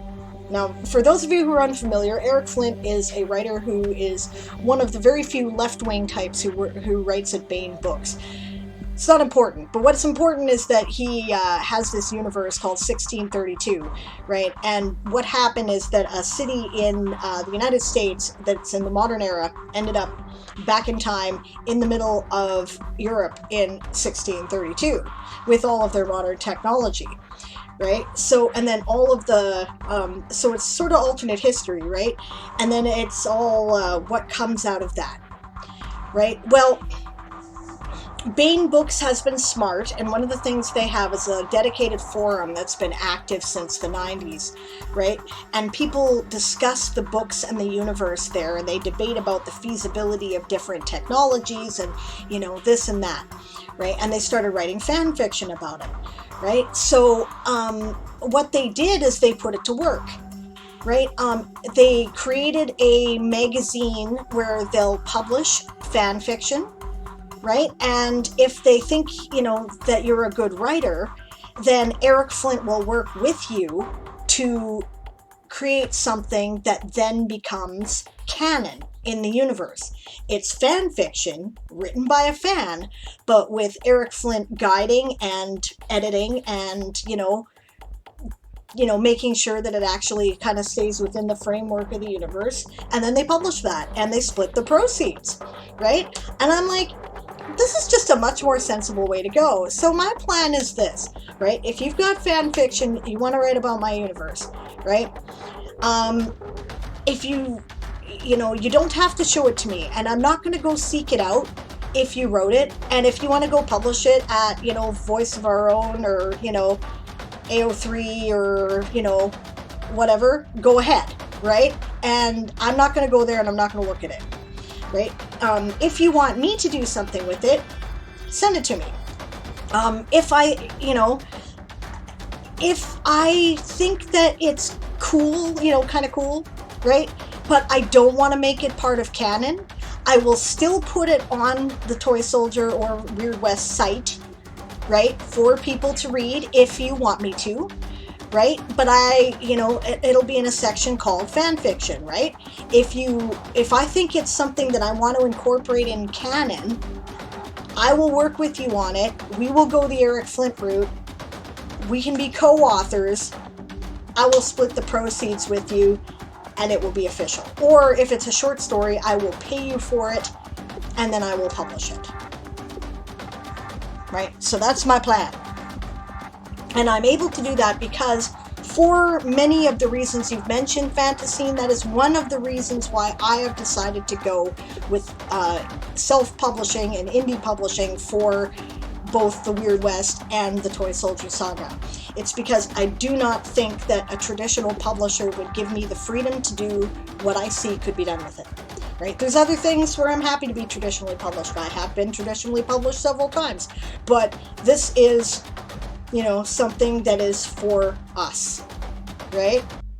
So, yeah, that's my plan. So if you guys want to do that, write me stuff, man. I can't wait to see it. Fantasine says, yeah, that's what I'm hoping for someday, is to be able to say, okay, this fits my idea of what this world is, and support what others want to write in my setting as not written by me, but it fits my vision. Yes, exactly, right? Like, I'll put together anthologies of fan fiction and publish them, right? And I will pay you, right? With the other stuff, I am not in agreement with being alternate universe fan fiction. Exactly how you're saying. I hadn't thought of the split proceeds, though. I'll need to think on that. Yeah, exactly. Or, whatever. I'll take a percentage or, depending. Like, if it's a novel-length thing, that's probably the way to go, right? Short stories, I'll pay you professional rate, and I'll publish it, right?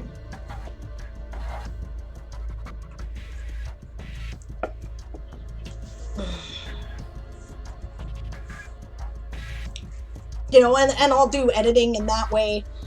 You know, I can go over it and go, okay, you know what, 90% of this is perfect, but this isn't really quite how it works, you know. Or I'll go, more likely I'll go, that's fucking cool, and now that's the way it works.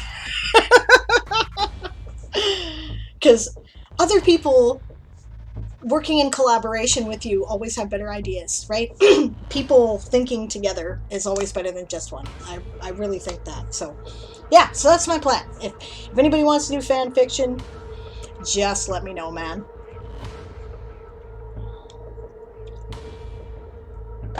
I think it's a, you know, and why I'm going to do it that way in part is because it's a difficult to navigate legally with fan fiction, right? Because on one hand, you're writing in a world that somebody else created, so they own those ideas in terms of trademark and whatever, right? But it's your story, right? Mercedes Lackey got sued by someone who wrote a fan fiction piece because they believed that Mercedes Lackey had stolen an idea that they came up with in their fan fiction and then incorporated into the canon world, right? So they don't look at fan fiction at all now, neither her or her husband, right? Larry Dixon, they don't. Okay? For that reason. I don't want to go that route. I want to see your fan fiction, right? So I would rather find ways to incorporate it and pay you for those ideas, right? Because your writing is valuable, right? People who are writing in, say, Star Wars universe, right? Or, you know, Forgotten Realms, they're writing fan fiction, right? It's just that it's officially sanctioned by the person who came up with the original idea. So I want to do that. I want to put, you know, I want to help you get your stuff out there. I think that stuff is valuable, and I want to incorporate what other people have done into the world that we've created. If you've got an idea for it and you know you want to shape it and be part of it and be part of that creation process, then I'm all for it. Fantasine says, most fan fiction writers I know want to be writers. Yes, exactly. I started with fan fiction, right? So did Fantasine saying that. I started with fan fiction myself, so I'm all for supporting people wanting to write fan fiction and having a chance to actually publish and earn money from their efforts. Me too, right? A lot of fan fiction writers work as hard as any writer to make great stories. Most of them do. Yeah, absolutely. I'm totally with you, right? It's like the folks that wrote the very... See, Fantasy and I are totally on the same page here, right? It's like the folks that wrote the various Star Trek and Star Wars novels over the years. Some of them started as fan fiction writers and were noticed by owners of the universes. Yes, exactly, right? So, yeah, I want to help people get their stuff out there. And if you're inspired to create and, you know, work on your writing and, you know, get your stuff out there because you care enough about the universes, you know, my universes to want to do that, I want to support you. I think that's amazing. I'm very flattered, right? So, yeah, you know, absolutely. 100% we're in agreement. Fist bump.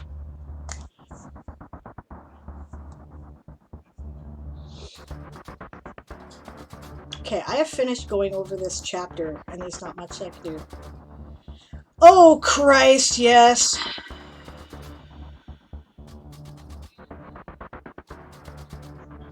Shadow Malachi saying, and then Disney came around and blew up the EU universe for Star Wars. Yes. Okay. Daz said, don't forget, RPGers making an adventure in your story world is a form of fan fiction too. Yes, and that's another thing. You want to publish your adventures? We can do that. Or at the very least, I can put links on my site to your adventure that you've created. I'm cool with that. Fantasine says, besides my world I've built for the past 40 years, is far too big for me to tell all the stories in it, but I want to read all of them. Yes, 100%. 100%. Alright, let's get back to work, Growl, which I'm doing. Theoretically.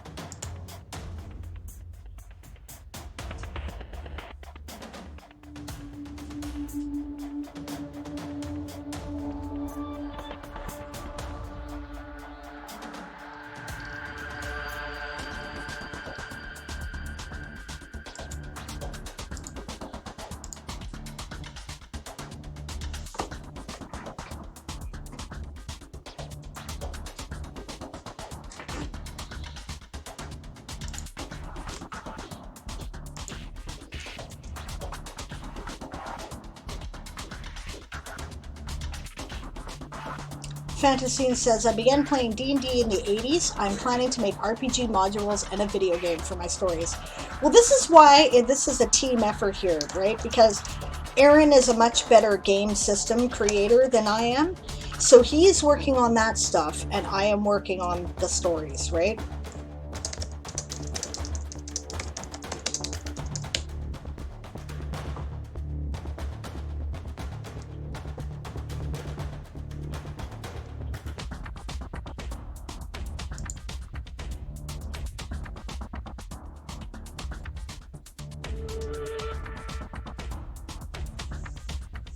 What a cold day, says Daz. The high got to 46 degrees Fahrenheit with a strong wind, glares at polar vortex. Yeah, it's cold and rainy here too. Charmy City says, video games are a labor of love, to say the least. Yes.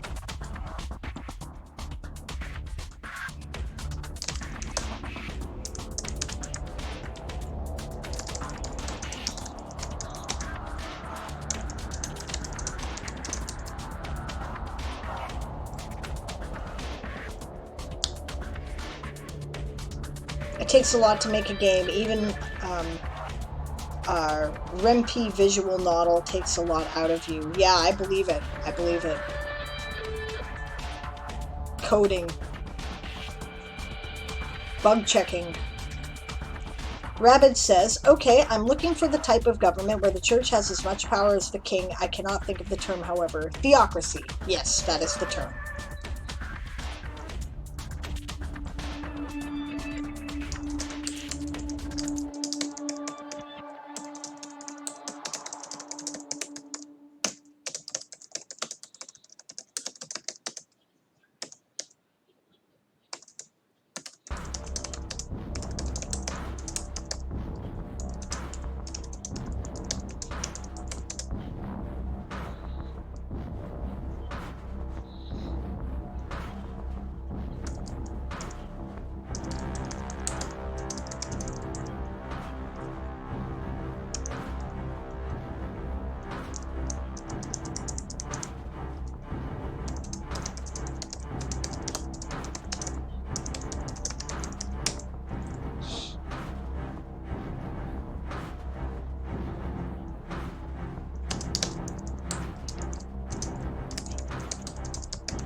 Rowan says, yes, cold and wet here in the north as well. Yep.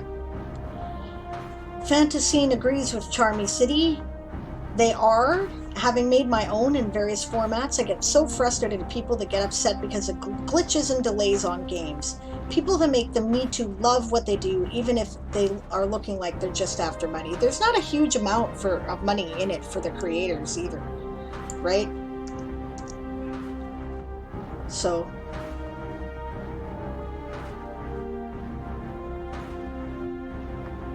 Rabbit says, I was thinking that was it, but when I looked it up, the first example was Rome, and that is not quite what I have in mind.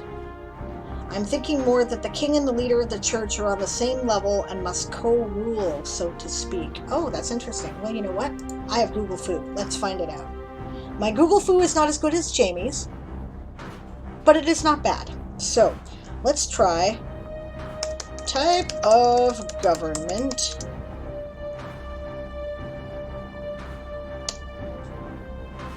where a king and a religious leader co-rule. Still a theocracy, or a diarchy. Diarchy or duumvirate is a form of government characterized by co-rule, with two people ruling a polity together, either lawfully or de facto, by collusion and force. Yep.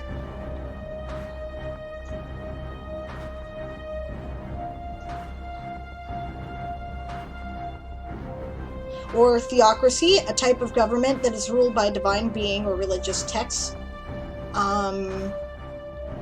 Examples of theocracy in government.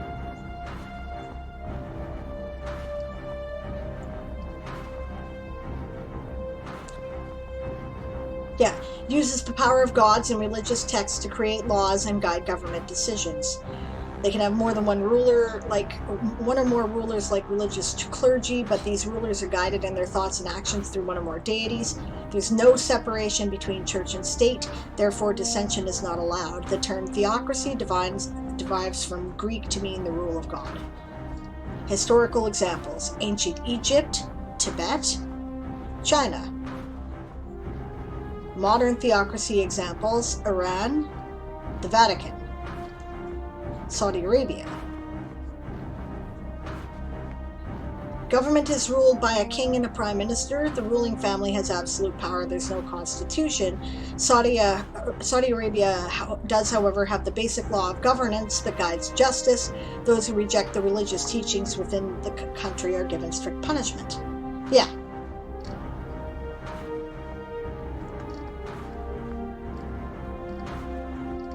Also, the Ottoman Empire at different periods. I am currently watching a show, guys. I'd like to... Yeah, no worries there, Rabbit. The show is called Qasim, or Qasim the Magnificent Century. I'm watching it on YouTube because I don't know where else to find it, right? It was clearly made by somebody in Turkey and is in part funded by the Turkish government. So it's very pro-Turkey, pro-Turks, right? And it's about a period of the Ottoman Empire when they were at the height of their power. And it's fantastic, right? Like, it has a lot of fairy tale quality to it. Right? And you can tell that the rulers and the various characters have been idealized. But also, like, look up the history of the people involved on Wikipedia, because it's very interesting. One of the main characters, Anastasia, who later becomes known as Qasim, that's where the name of the series comes from, Kosem, and sometimes the E has like 2 dots on it, right? You can tell by reading her Wikipedia entry that she was a ruthless, every bit as ruthless as Elizabeth I or Catherine the Great, right? She was a psycho, right? But she's being portrayed as this innocent lamb who has been brought into this, horrible, political, savage world, right? And if you want Game of Thrones, this is more Game of Thrones than Game of Thrones. It's brutal. I love it.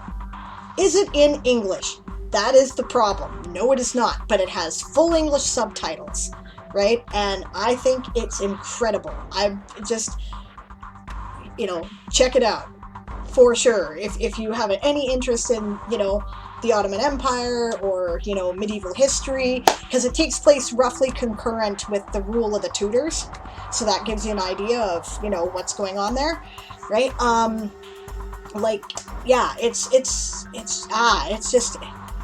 It's gripping. It's awesome, right? And it's very interesting because there's cultural differences that, trip up us Anglos every once in a while. Right? Like, they're unapologetically just absolute imperialists. They're like colonizers and imperialists, and they don't give a damn, right?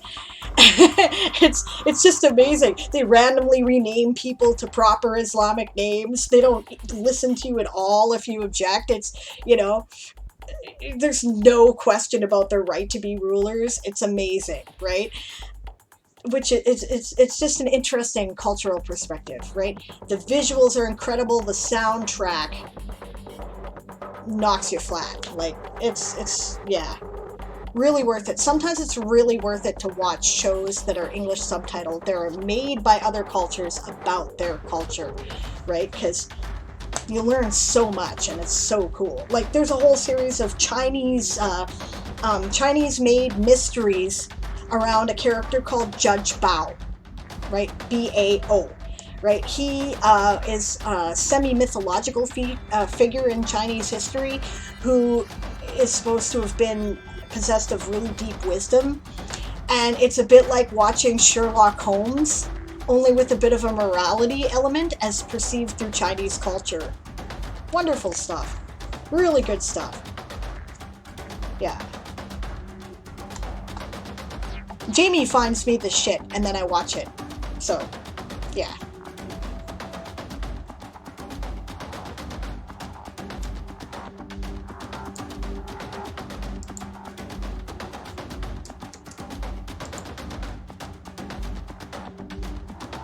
I've been meaning to talk about that show for days, actually.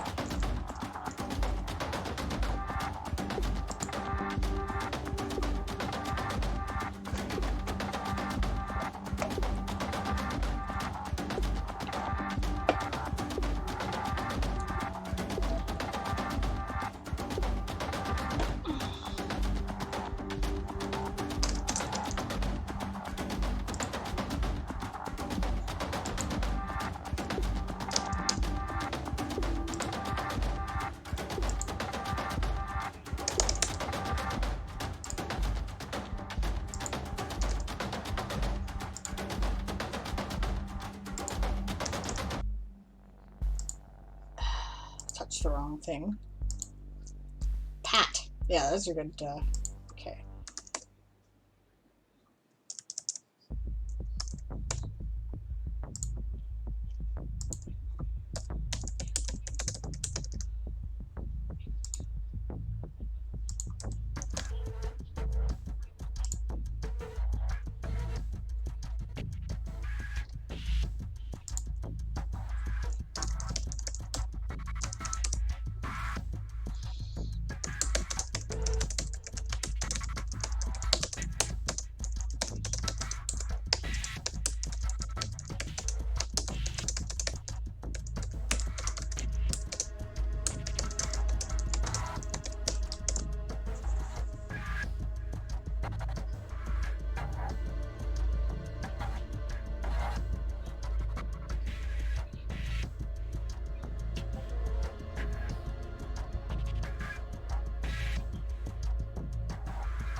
So I'll just remind people, since I'm here, by the way, that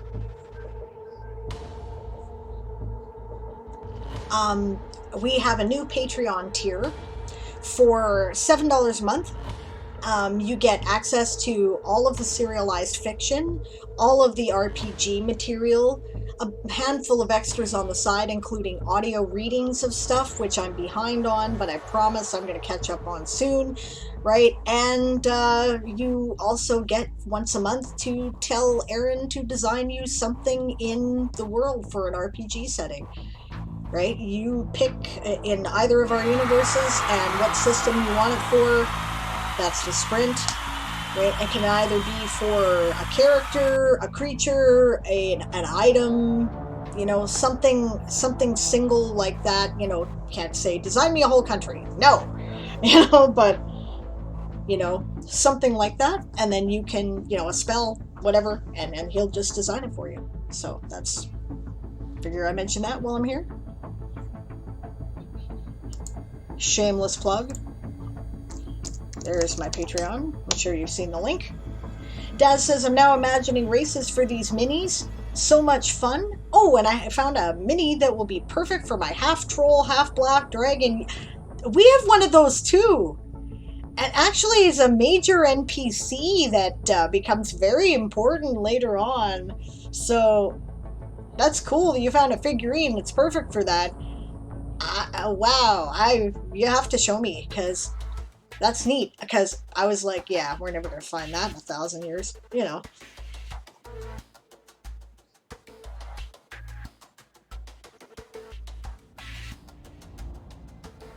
Oh, Oh, yes, I'm sorry. You know what? I forgot to thank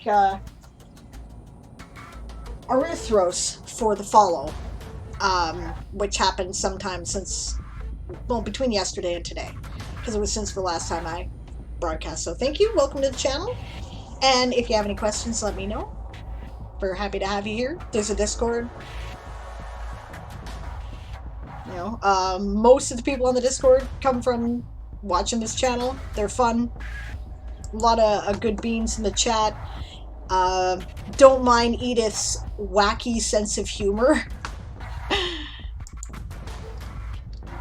Alright, this is done. That I can't post till I put Discord back up, which I'm not going to do until I'm done. This is done for the day. I have 15 minutes left. What am I going to start working on?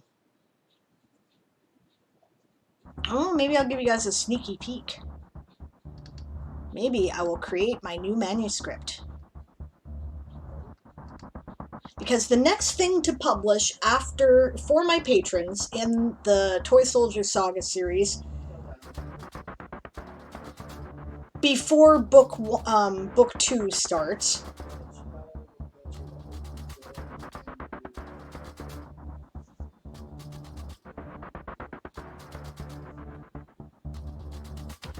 before book 2 starts. Sorry, I was just distracted by listening to comments. Sounds like my mom has had another fall down incident, so I'll have to ask about that as soon as I finish here, which will be in 15 minutes.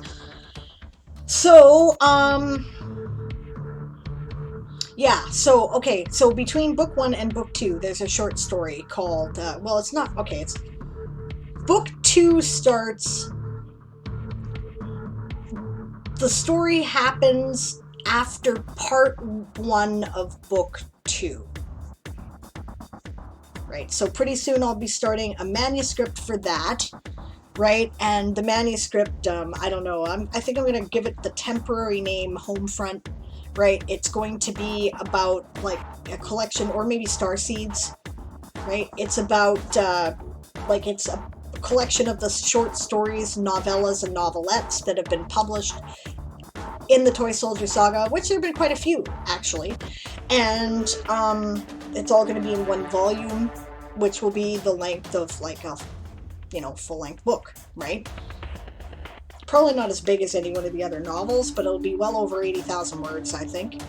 Because, let's see, I've got 45,000 words for Homefront, the novella. There's 2 novelettes that are about 10,000 words, so that's, you know, 65,000 words. And then I've got, what, about 4 short stories as well. So, yeah, and that manuscript will be coming out probably after book 3, but maybe after book 4, because it's got some spoilers. So, Daz says he is very large, but that is great for my story, referring to the half dragon, half troll. That is cool.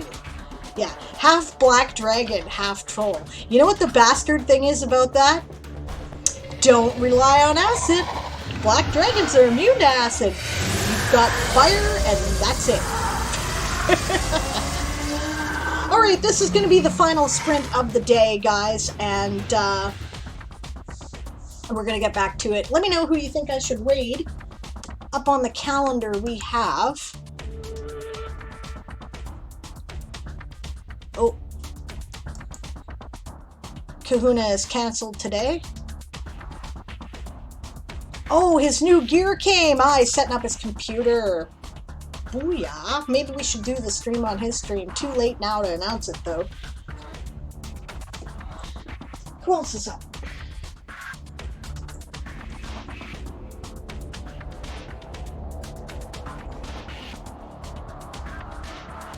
Well, we got Dire Bear GM, Final Boss Anything, Scott Wright Stuff, Travis Tavern Talk, Satori, Geeks Anonymous. Lots of options, guys. Let me know. Alright, let's get down to business.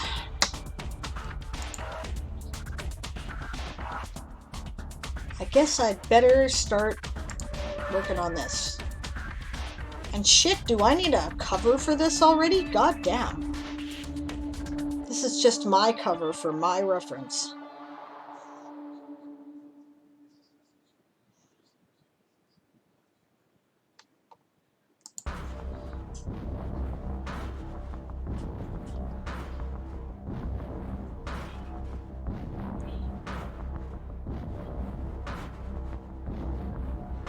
Geeks Anonymous or Travis, okay?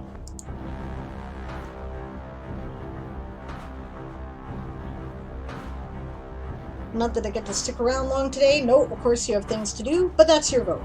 Fair enough.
I hear a dingy thing.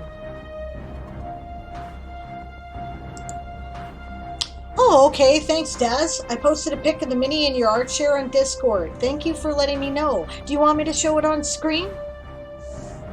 If so, can you post the link for me so I don't have to open up my Discord again and possibly make my whole, stream work? Because I'd be happy to look at it on stream, but if you'd rather, if it's just for me to see, that's different. And that's cool.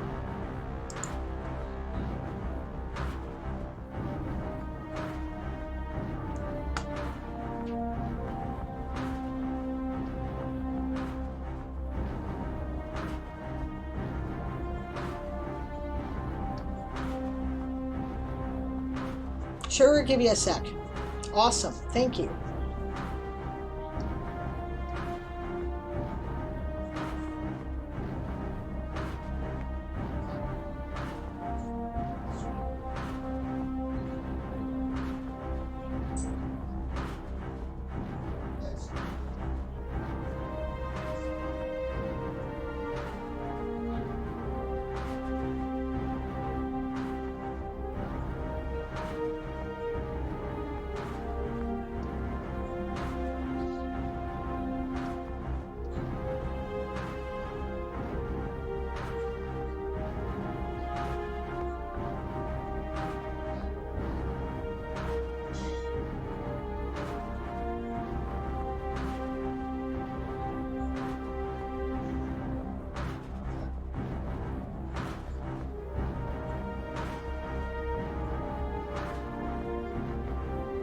Gotta change the laptop to do that? Okay. Right, I forgot you were on your phone, Daz. I'm sorry.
Not a prob, says Daz. I'm just playing with the new toys anyways. New toys? We get minis because we want to play with little toys, because even though we're grown-ups. Because who said we had to grow up? Like, we have to grow old, but you don't have to grow up. See? I used to belong to an SCA household called the House of the Red Tiger. My friend who ran it, Grunar, no longer is with us. He passed on a few years ago, right? But the motto for his house was, you can only be young once, but you can be immature forever. I approve.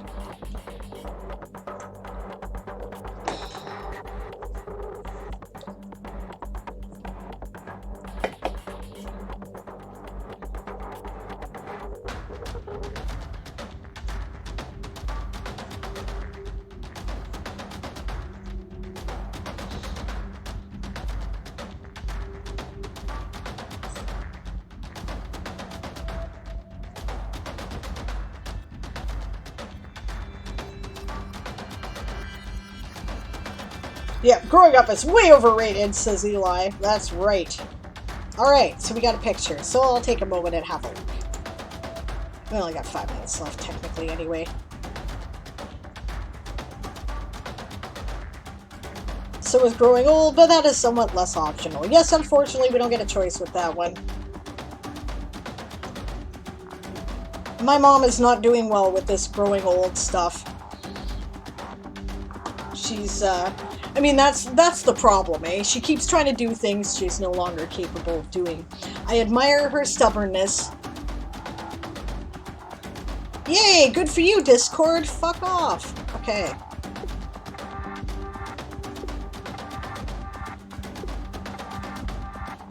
Yeah. Jesus. Okay. That is cool. You're right, that's kind of awesome.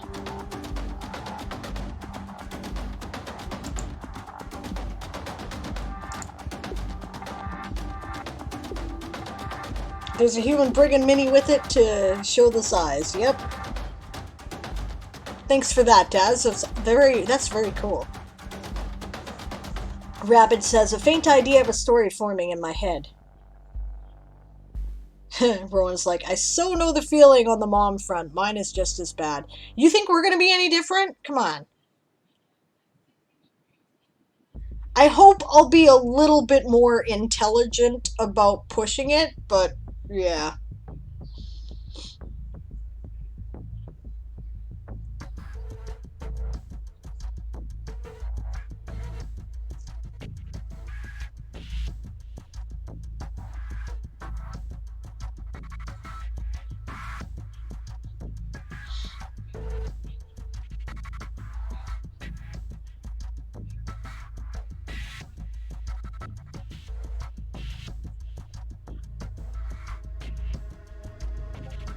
Oh, Sable, my article is out now. That's cool.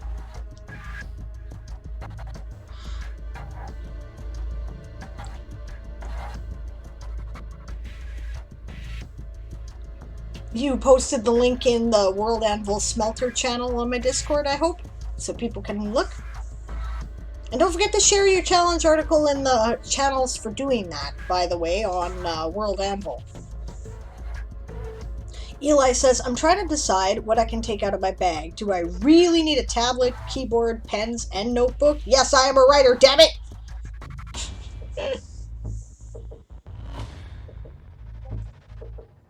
This is why I went to a wallet, which I stick in my back pocket, and why I insist on having pants with back pockets, because otherwise I carry a backpack. Rowan says, I would like to think I will be smarter about things than my mom has been, and have already started taking steps in that direction, because danged if I'm gonna work myself to death out here in off-grid land doing things the hard way. Yeah. Exactly. I agree.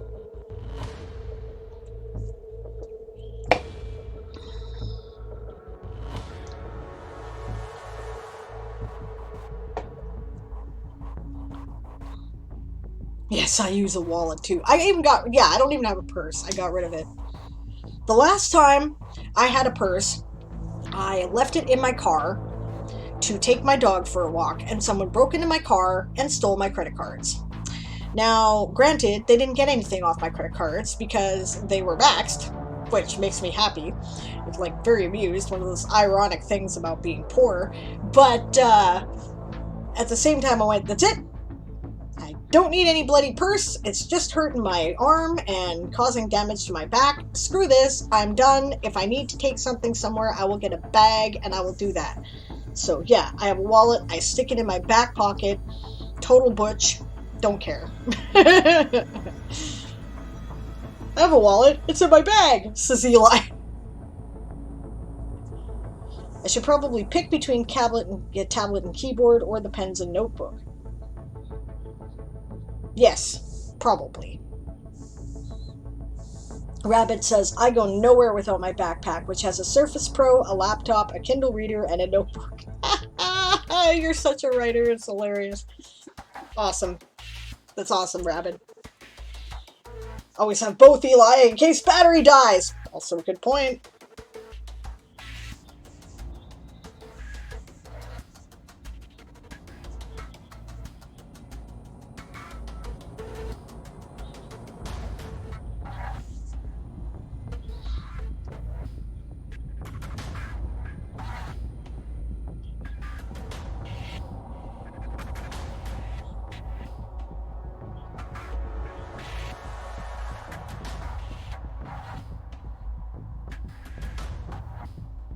Fantasy says, I used to carry a wallet in my back pocket for decades, misplaced it years ago, and found it yesterday cleaning out the shed, thinking about going back to using it.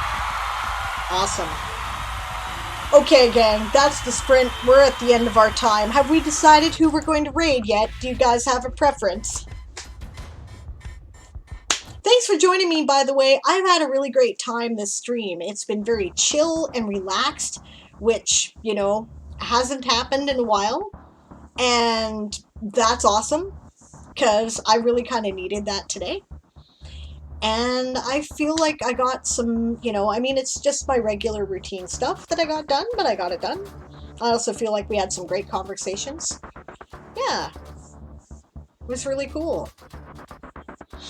While we're thinking about who we're going to raid, let's see. Let me just double check here to make sure. The current Twitch window.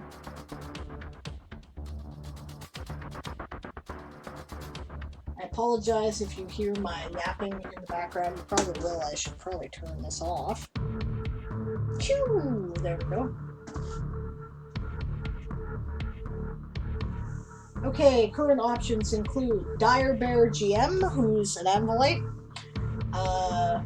Geeks Anonymous, Final Boss Editing, Satoru, and Travis Tavern Talk.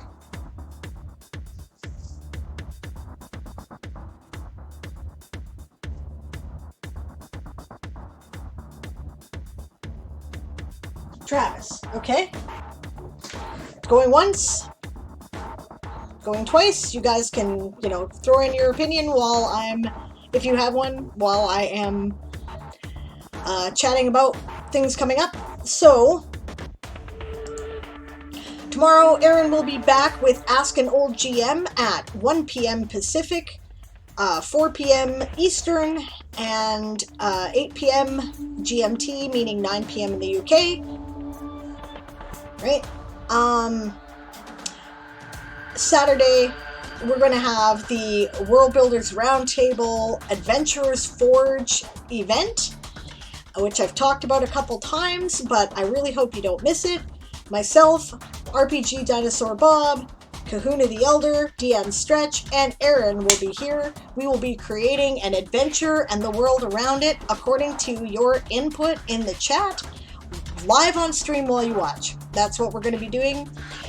It will be on this channel, roughly, because it's going to follow the World Anvil community stream that day, noon Pacific, 3 p.m. Eastern, 7 p.m. UTC, which of course is 8 p.m. in the UK, right? And yeah, I've been looking forward to it for a long time. We're going to have a good time with it. Don't miss it. We're probably going to laugh a lot. It's going to be great. If you have not had an opportunity to, then here is the link to get in your last, it's your last chance to get in your vote for what you want us to do, what you want to see, right? And as a starting point, right? And then of course we'll be working from there as we go. Yeah, and it'll run till it's done, basically, right? I've scheduled 5 hours for it. I don't know if it'll run that long, but I don't know if it'll run longer. But just, it's going to be a thing, so don't miss it. Sunday, I am back with Sable's World Forge. Again, 1 p.m. Pacific, 4 p.m. Eastern, 8 p.m. UTC, so 9 p.m. in the UK, right? And then at 6 p.m. Pacific, I have to think about these because I don't announce those times as often, 9 p.m. Eastern and 1 a.m. UTC, so 2 a.m. in the UK, woot! Probably good for people in Asia though, and Australia. We will be playing Toy Soldiers Old School as we always do on Sunday night, and I hope that you will join us then. It's gonna lots of good stuff coming up, guys. Lots of good stuff coming up, so thanks for hanging out with me. I see that we have gone to Satoru as our preferred, so that is who we're going to raid.